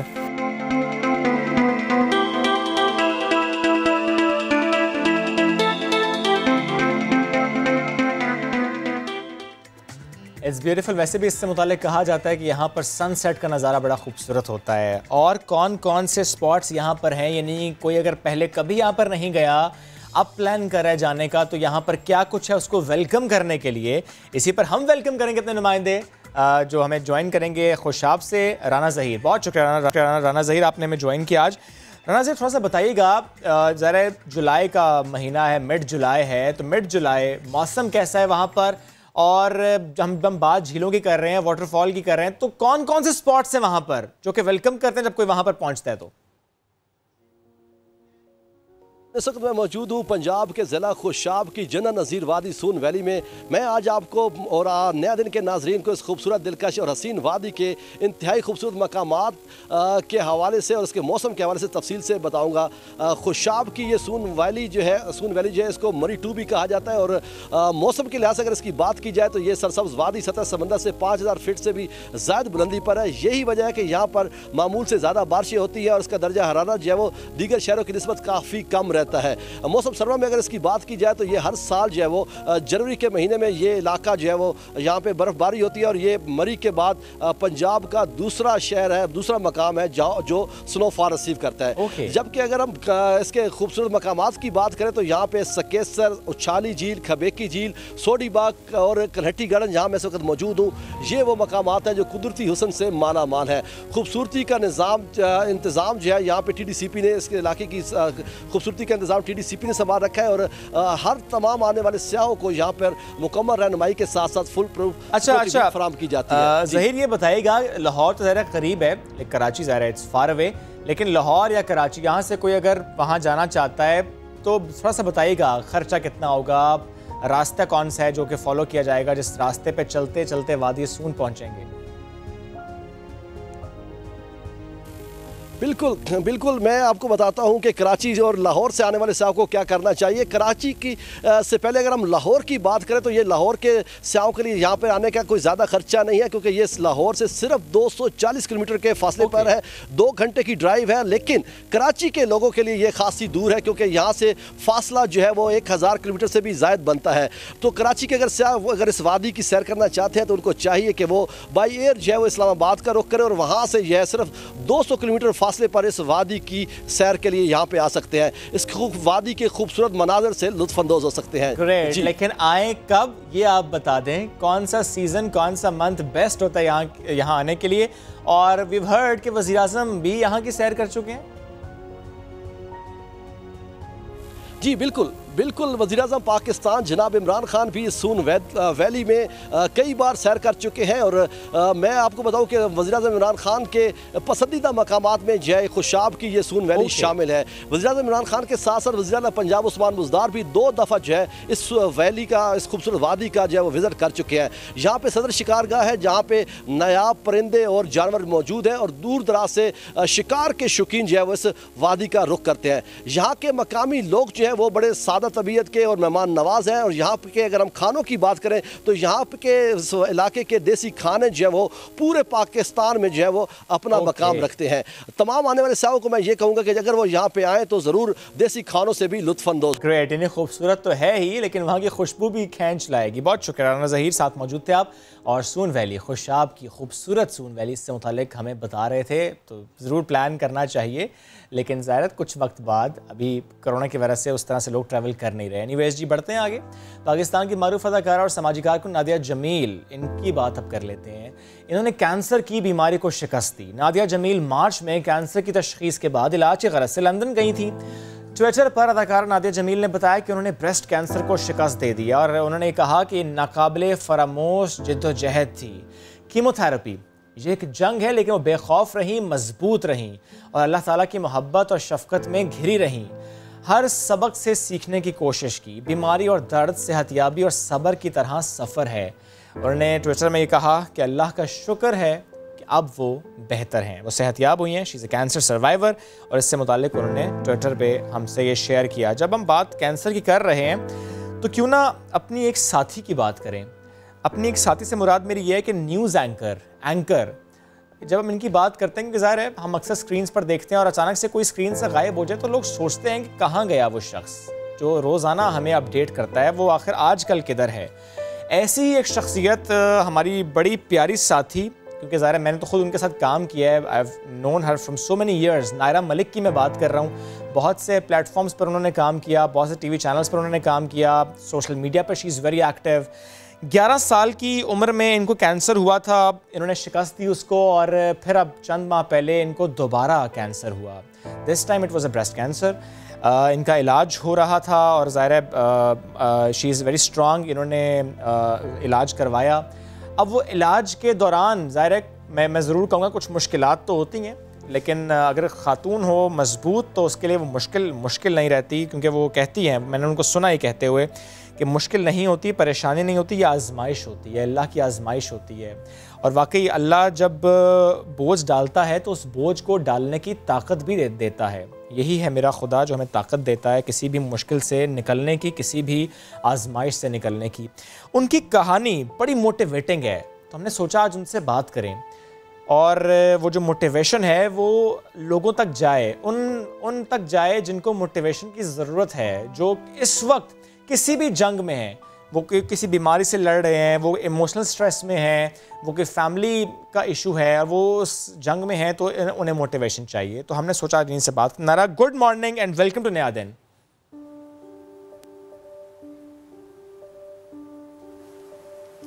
गुड मॉर्निंग शोएब, कैसे हैं आप? ठीक हैं? अल्हम्दुलिल्लाह मैं बिल्कुल ठीक ठाक and so good to see you. मुझे वाकई बहुत अच्छा लग रहा है मैं आपसे बात कर रहा हूँ। मैंने कल भी आपसे जब बात की तो मैंने आपसे कहा कि मैं माजरत चाहता हूँ कि इतना अरसा हमारी बात ना हो पाई, क्योंकि ज़ाहिर है हम सब अपनी ज़िंदगी में इतना मसरूफ़ हो जाते हैं कि हम एक दूसरे से बात नहीं कर पाते। बट ये इट्स माई बैड कि मैं कॉन्टेक्ट में नहीं था आपके। तो नायरा, इससे पहले कि मैं आप कोई और बात करूँ आपसे मुताल्लिक, मैं चाहता हूँ कि आप नाजरीन को बताएँ। कुछ तो मैं बता पाया, लेकिन कुछ आप बताएं कि जब आपको मालूम हुआ सेकंड टाइम कि आपको कैंसर है, तो उसके बाद फिर आपने क्या किया? आपने अपने आप को मजबूत कैसे किया? क्योंकि आपने किसी को बताया नहीं, आपने फैमिली को बताया नहीं, आपने अकेले इसको स्टार्ट किया, उस इलाज को। वो मोटिवेशन आपको कैसे मिली, वो प्लीज़ बताइएगा।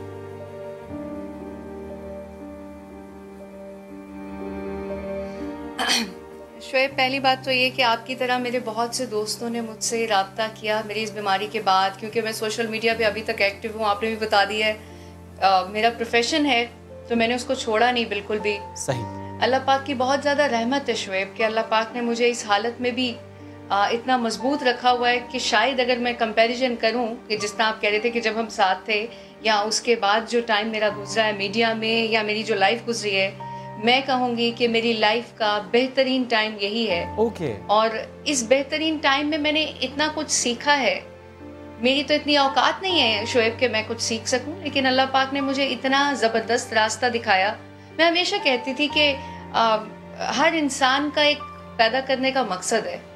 कुछ लोग उस मकसद को वापस उस दुनिया में जाने से पहले समझ जाते हैं, कुछ लोग कोशिश करते हैं कि हम इस मकसद के लिए पैदा हुए, अपनी सारी उम्रें गुजार देते हैं लेकिन उस मकसद तक नहीं पहुंच पाते। लेकिन कुछ लोगों पे अल्लाह पाक की खास रहमत होती है। मेरी इतनी औकात नहीं है, लेकिन मुझे ऐसा लगता है कि मैं शायद उन लोगों में से हूँ, क्योंकि आप देखें फिजिकली इतनी बीमारी जिस पे लोग हवा समझते, लोग कहते हैं कैंसर तो बहुत मूजी मर्ज है और इससे निपटना बहुत मुश्किल है। और मैं किसी को बताती हूँ ना, अभी बहुत से लोगों को तो यहाँ पता चलता है तो लोग अफसोस करते हैं, और मैं समझती हूँ कि अफसोस करने वाला बनता नहीं है। अभी आप देखें ना, आप अगर जिस तरह मेरा अभी जो हालत है आप देख ही रहे हैं, इसमें मेरे साथ अफसोस तो बनता ही नहीं है, क्योंकि ये तो आजमाइश है और उसको मैं अच्छे से देख रही हूँ। अच्छा, अब आपने कहा था कि एक तो आपने मुझे बीमारी का कहा, एक मुझे ना थोड़ी सी मैं यहाँ पे क्लियर करना चाहती हूँ, मुझे 11 साल की उम्र में नहीं हुई थी, 11 साल पहले हुआ था कैंसर, गले के पास था। ठीक। अच्छा नायरा, मेरे ख्याल से कॉल जी, नहीं, आपकी आवाज़ तो आ रही है नायरा, थोड़ा सा डिले है, दैट इज़ द रीज़न कि आपको शायद ये लग रहा है कि कोई इशू है टेक्निकल। नायरा, अगर सुन पा रही हैं तो मैं जानना चाह रहा हूँ आपसे कि जब किसी इंसान पर मुश्किल वक्त आता है, जब कोई परेशानी आती है, तो अक्सर ऐसा होता है कि हमें पहचान हो जाती है कौन हमारे साथ मुखलिस है और कौन मुखलिस नहीं है। क्योंकि जब वक्त अच्छा होता है, जब सब अच्छा होता है, जब ज़िंदगी स्मूथ होती है, जब हम ज़िंदगी के ऐसे रास्ते पर चल रहे होते हैं जहाँ पर कोई स्पीड ब्रेकर नहीं आता, जहाँ पर कोई खड्डा नहीं आता, वो गाड़ी जिस पर हम चल रहे होते हैं वो बड़ी स्मूथली जा रही होती है, तो हमें ये महसूस होता है कि सब साथ हैं और सब अच्छे हैं। लेकिन जब मुश्किल आती है तब मालूम होता है कि असल में साथ कौन है। नायरा, मैं जानना आपसे ये चाह रहा हूँ कि इस सफ़र में जब आप कैंसर से लड़ रही थी और आपने अपना इलाज कराया, ज़ाहिर है chemotherapy is very painful, it's very painful, और ऐसे टाइम पर ज़ाहिर है यू बीइंग अ वुमेन, जिस चीज़ का सामना एक खातून को भी करना पड़ता है कि अगर बाल झड़ जाएं, और ज़ाहिर है उसका एक साइकोलॉजिकल इम्पैक्ट होता है ज़िंदगी पर, स्पेशली जब हमारी न्यूज़ एंकरिंग की लाइफ है या एक ऐसी लाइफ में हम हैं कि जब it's a glamorous life as well. ऐसे सिचुएशन में जब इंसान इमोशनल स्ट्रेस का भी शिकार हो रहा होता है, फिर मालूम होता है अच्छा ये मेरे साथ खड़ा था, खड़ा है, खड़ा रहेगा, और ये जो है ये फेक रिलेशनशिप था, ये जो बात थी ये फेक थी। इस सफ़र ने आपको ये भी सिखाया, ये भी बताया।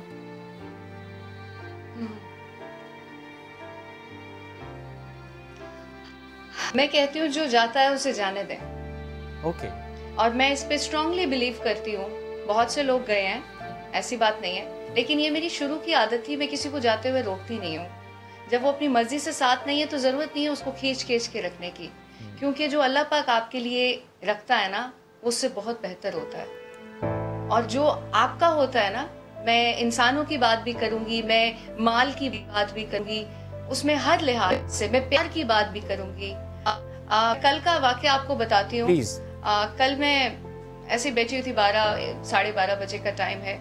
कुछ ऐसा हुआ जिस तरह आप मोहब्बत की बात कर रहे हैं ना, हम स्पेसिफिकली जिस तरह एक मिसाल के तौर पर मैं कहूँ, शोएब मुझसे अच्छे से बात क्यों नहीं कर रहा, शोएब मुझसे प्यार से बात क्यों नहीं कर रहा, शोएब मेरे साथ वो इमोशन शेयर क्यों नहीं कर रहा जो मैं करना चाह रही हूँ। हमारी इतनी नाकिस सोच है, हम डायरेक्ट अपने बनाने वाले से क्यों नहीं मांगते कि भाई मुझे ये चाहिए, अब वो जिस भी सूरत में दे। और शोएब लिटरली मैंने इस टाइम में देखा है कि अगर आप डायरेक्ट उससे मांगे ना, तो वो सिर्फ शोएब से प्यार नहीं देगा, वो फिर शोएब जैसे 10 और लोगों से आपको इतना खूबसूरत करके, इतना सजा के पेश करेगा आपके सामने कि आप सोच भी नहीं सकते। बेशक। इसीलिए हमें एक्चुअली अपनी लाइंस थोड़ी सी क्लियर करनी पड़ेंगी, जिस तरह मैंने की हैं, और उस तरह मैं ये बाकी लोगों को भी कहूँगी कि हमें डायरेक्ट ये देखना चाहिए हमारा रूह और बॉडी का कॉम्बिनेशन है, और इस बॉडी की हिफाजत मुझे करनी ही है जब तक मुझ पर अल्लाह पाक ने इसकी जिम्मेदारी डाली हुई है। अब उसमें ब्रेस्ट कैंसर आ जाता है, अल्लाह ना करे, मैं ये उसे पता है कि उसने मुझे आगे कितनी आजमाइशों से गुजारना है।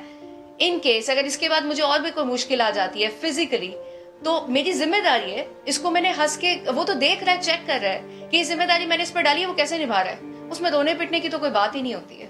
सही। अच्छा Naira, we all being news anchors, जब हम रोज़ाना ख़बरें देते हैं और हम हेल्थ से मुतालिक बात करते हैं, हेल्थ सिस्टम से मुतालिक बात करते हैं, हम उसकी सेंसिटिविटी को उस तरह नहीं समझ पाते जब तक हम खुद उससे गुजरते नहीं हैं। फॉर एग्ज़ाम्पल, अगर मैं, आप, हमारा कोई फैमिली मेम्बर, हमारा कोई बहुत प्यारा, जब उसको कोई मुश्किल पेश आती है और हमारा उससे इनकाउंटर होता है और हम फिर समझ पाते हैं कि अच्छा वाकई जो हम नाजरीन तक ख़बरें पहुंचाते हैं, हमारे पाकिस्तान के हालात शायद उससे बुरे हैं with respect to health system. मैं चाह रहा हूँ थोड़ा सा अपना एनालिसिस शेयर कीजिएगा कि आपने तो हेल्थ सिस्टम को करीब से देखा, आपने बहुत से हॉस्पिटल्स, बहुत से डॉक्टर से आपकी मुलाकात हुई, आप हॉस्पिटल्स गई इस इलाज मुआलजे के सिलसिले में, आपने पाकिस्तान का हेल्थ सिस्टम, इसमें क्या क्या मसाइल देखे, इसमें क्या क्या मुश्किलात आपको पेश आई?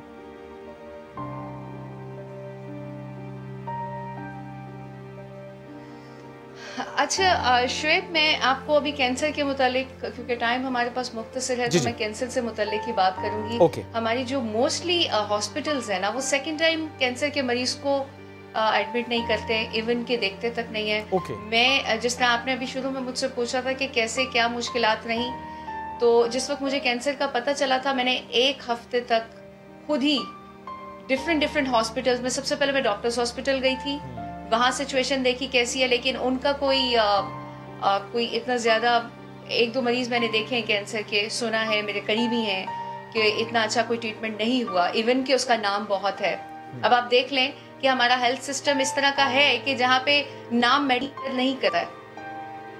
उसके बाद फिर मैं शौकत खानम गई तो शोएब, मुझे शौकत खानम वालों ने, मैं वॉक इन कस्टमर कह रही हूँ, वॉक इन पेशेंट्स जहाँ पे जाते हैं वहाँ पे गई तो उन्होंने मुझे कहा, 10 मिनट उस खातून ने मेरी पूरा सुना कि भाई क्या बीमारी और क्या मतलब मसला कहाँ पे हो रहा है। उन्होंने कहा जी हम तो आपका इलाज नहीं कर सकते। मैंने कहा आप मुझे कम से कम कोई डॉक्टर को रेफर तो कर सकती है ना, कि आप मुझे बताएं कि मैं क्या करूं, या मैं देखना चाह रही हूँ कि मैं इलाज कहाँ से करवाऊं या मुझे करना क्या है। उन्होंने कहा जी हम आपको ट्रीट कर ही नहीं सकते, सेकेंड टाइम जिसको कैंसर होता है हम उसको लेते ही नहीं है।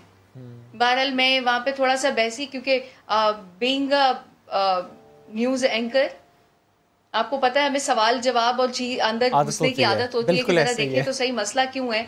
और मेरे साथ खुद के साथ था तो मैं तो फिर आगे खुद गई और मैंने उनसे कहा कि जी मुझे बताएं आप। बहरहाल उन्होंने मुझे नहीं ट्रीट किया। उसके बाद फिर मैं कैंसर केयर गई, डॉक्टर शहरियार के अंडर मेरा अब ट्रीटमेंट हो रहा है, कीमोथेरेपी इज़ गुड और मेरी अब ख़त्म हो चुकी है 8 कीमोथेरेपीज़ और अब ऑपरेशन है, फिर रेडिएशन है और डिफरेंट अभी मतलब ये समझ लें कि अभी साल से 1.25 साल का ट्रीटमेंट अभी और है।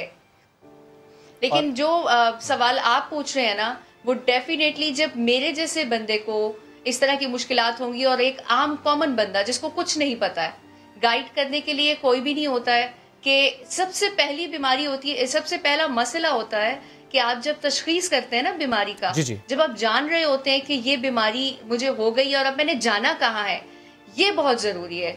बहुत से हमारे केसेस आपने देखे होंगे, सिर्फ कैंसर की बात नहीं करी, बहुत सी बीमारियों में उसकी शुएब उसका तशखीस ही सही तरीके से नहीं होता है, मतलब हम सही हाथों में नहीं जाते, जिसकी वजह से प्रॉब्लम क्रिएट होती है। ज़ाहिर है वो फिर डिले हो जाता है और वो डिले होने की वजह से लोगों की जानें चली जाती हैं, क्योंकि सही तरीके से उनका ट्रीटमेंट होता नहीं। Not just about cancer, it's about every disease.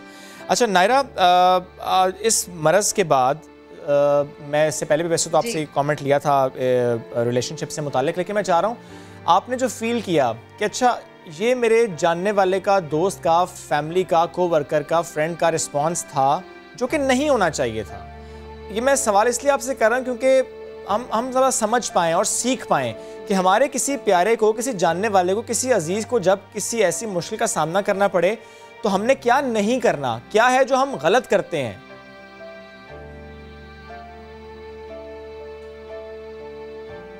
सबसे बड़ी बात और सबसे एक जो इंसानी फितरत है ना, वो ये है कि हम एक्सपेक्ट करते हैं। मैं आपसे एक्सपेक्ट करती हूँ, अपनी फैमिली से एक्सपेक्ट करती हूँ, अपने इर्द गिर्द लोगों से सोचते हैं इसने ऐसा क्यों नहीं किया।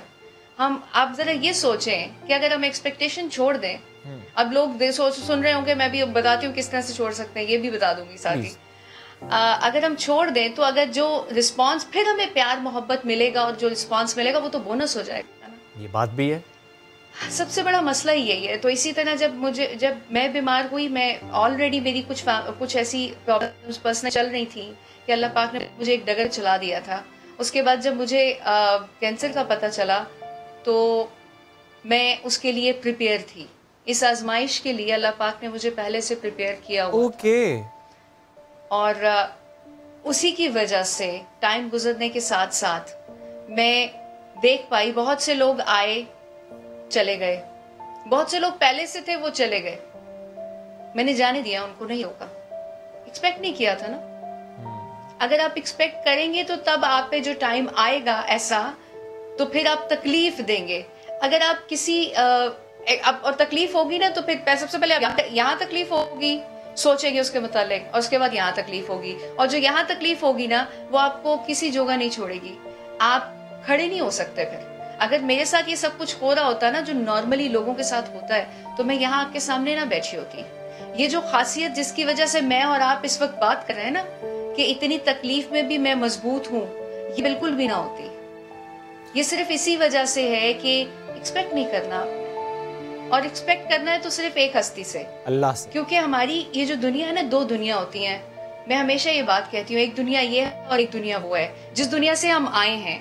और एक्चुअल में अगर हम ये सोच लें कि ये बॉडी जिसकी जिम्मेदारी हमें दी है, हमने अच्छे से चलना है, और जो उसने बता दिया है ना, मतलब मैं बहुत अच्छी मुसलमान नहीं हूँ, लेकिन डेफिनेटली एक इंसान हूँ, उसने मुझे बनाया है और उसने मुझे पर्पस दिया है। मैं अभी सीख रही हूँ और देख रही हूँ कि उसने पैदा क्यों किया एक एक इंसान को। फिर एक टाइम ऐसा आता है शोएब कि आपका जो दुश्मन भी होता है ना, आप कहते हो, आप उसकी सारी बातें एक साइड में कर देते हो और आप कहते हो इसको तो उसने बनाया है, बिल्कुल, इसके साथ ज्यादती कैसे करूं, बेशक बेशक, इसके साथ मैं बुग़्ज़ भी कैसे रखूं, क्योंकि इसको उसने बनाया है। ये मोहब्बत ऐसी होती है शोएब, जो मैं महसूस करती हूँ ना आजकल, मतलब जिस तरह एक लड़का लड़की को इश्क हो जाता है ना, और वो कहता है कि इस लड़की की खातिर मैं सब कुछ करूंगा, इस लड़की की खातिर मैं कपड़े भी इसके हिसाब से पहनूंगा, ये जैसा कहेगी मैं वैसे रेस्टोरेंट में जाके इसको खाना खिलाऊंगा, ये जैसा कहेगी मैं वैसे जिंदगी गुजारूंगा। और जब ऐसा इश्क बनाने वाले से होता है ना, बिल्कुल वैसा ही होता है। मैं सोचती हूँ छोटी छोटी बातें कि अल्लाह पाक ने मुझ पे इतनी रहमत की है, मेरी तो इतनी औकात भी नहीं है।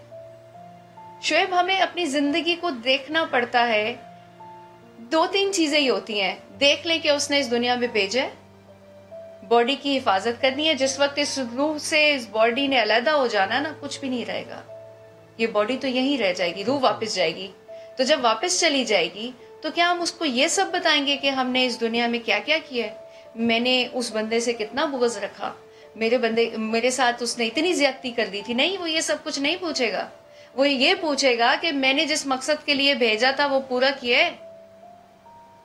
और उसका अब आप देखें, मैं बार बार ये कह रही हूँ क्योंकि मेरे पास इतना इल्म नहीं है, मेरी इतनी औकात नहीं है, लेकिन जो मैंने कुरान पाक को अब तक समझा है उसके तर्जुमे से, सबसे पहले तो अल्लाह पाक, उसकी मोहब्बत, और उसके बाद जो दूसरा काम जिस पे पूरा कुरान पाक लिख दिया, इंसानियत, इंसानों के रिलेशंस।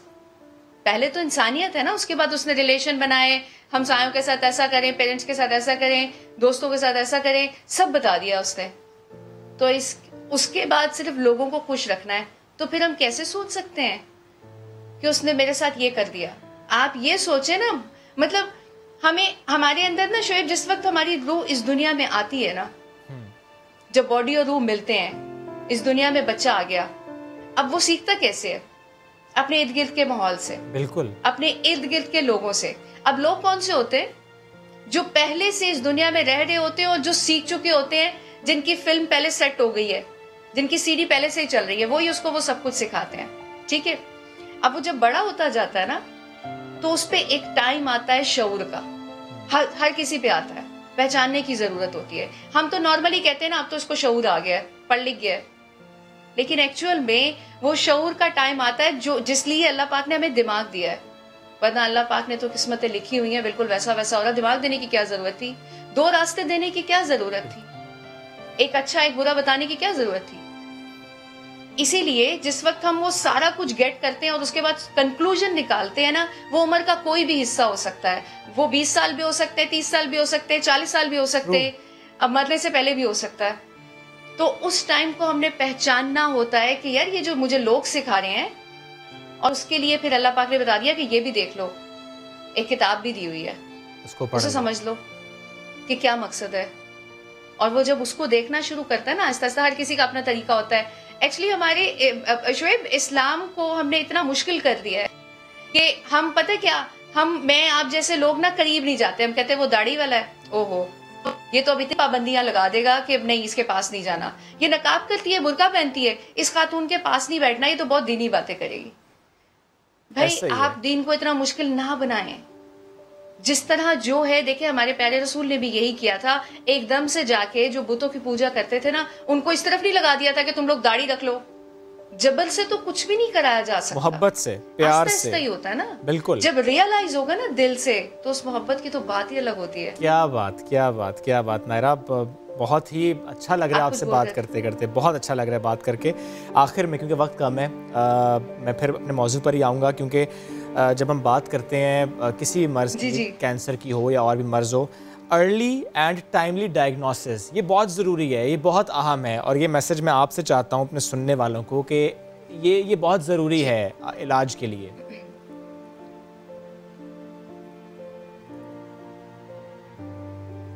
अच्छा, मैं आपको बताती हूँ, मुझे बहुत से लोग क्वेश्चन कर रहे हैं, जब से पता चला लोगों को, लोग कमेंट्स करते हैं, मैसेज करते हैं। कैंसर के पॉइंट ऑफ व्यू से मैं आपको ये कहूँगी कि जो ब्रेस्ट कैंसर है वो लेडीज़ में बहुत ज़्यादा कॉमन होता चला जा रहा है। मैं रेफर भी करूँगी जो लाहौर में रहने वाले हैं या कुछ, क्योंकि हमारे मुल्क में फैसिलिटीज़ बहुत कम है।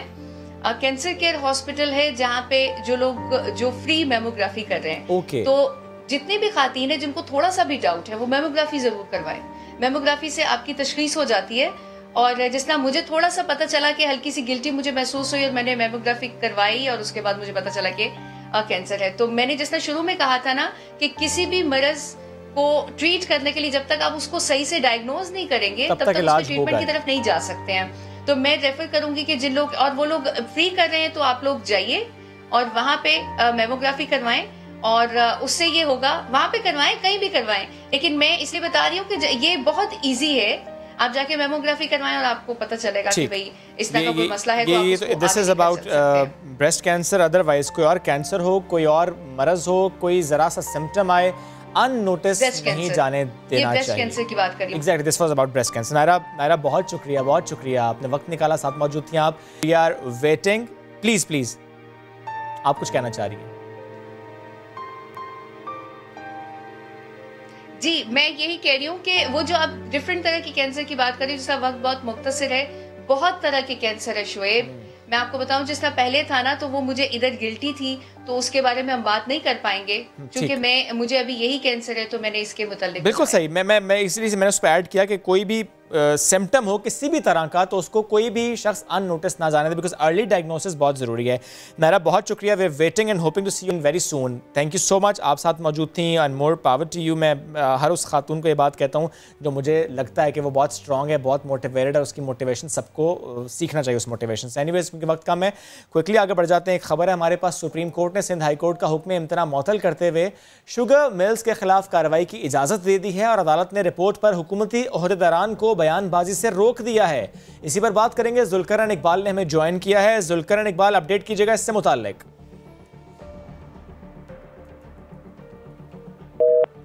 राबता मुनक़ता हुआ है, आपको खबर दे रहे हैं सुप्रीम कोर्ट से, जहां सिंध हाई कोर्ट का हुक्म इम्तना मुअत्तल करते हुए शुगर मिल्स के खिलाफ कार्रवाई की इजाज़त दे दी गई है। अदालत ने रिपोर्ट पर हुकूमती ओहदेदारान को बयानबाजी से रोक दिया है।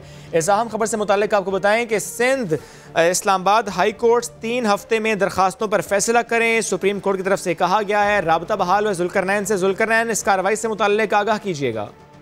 देखिए, आज शुएब रिलीफ मिला है वफाकी हुकूमत को। उनकी जो इस्तदा थी कि सिंध हाई कोर्ट ने वफाकी जो इदारे हैं उनको कार्रवाई से रोक रखा है 20 शुगर मिल्स के खिलाफ, तो उस हुक्म इम्तना को खारिज किया जाए क्योंकि हुकूमती मशीनरी को काम से नहीं रोका जा सकता।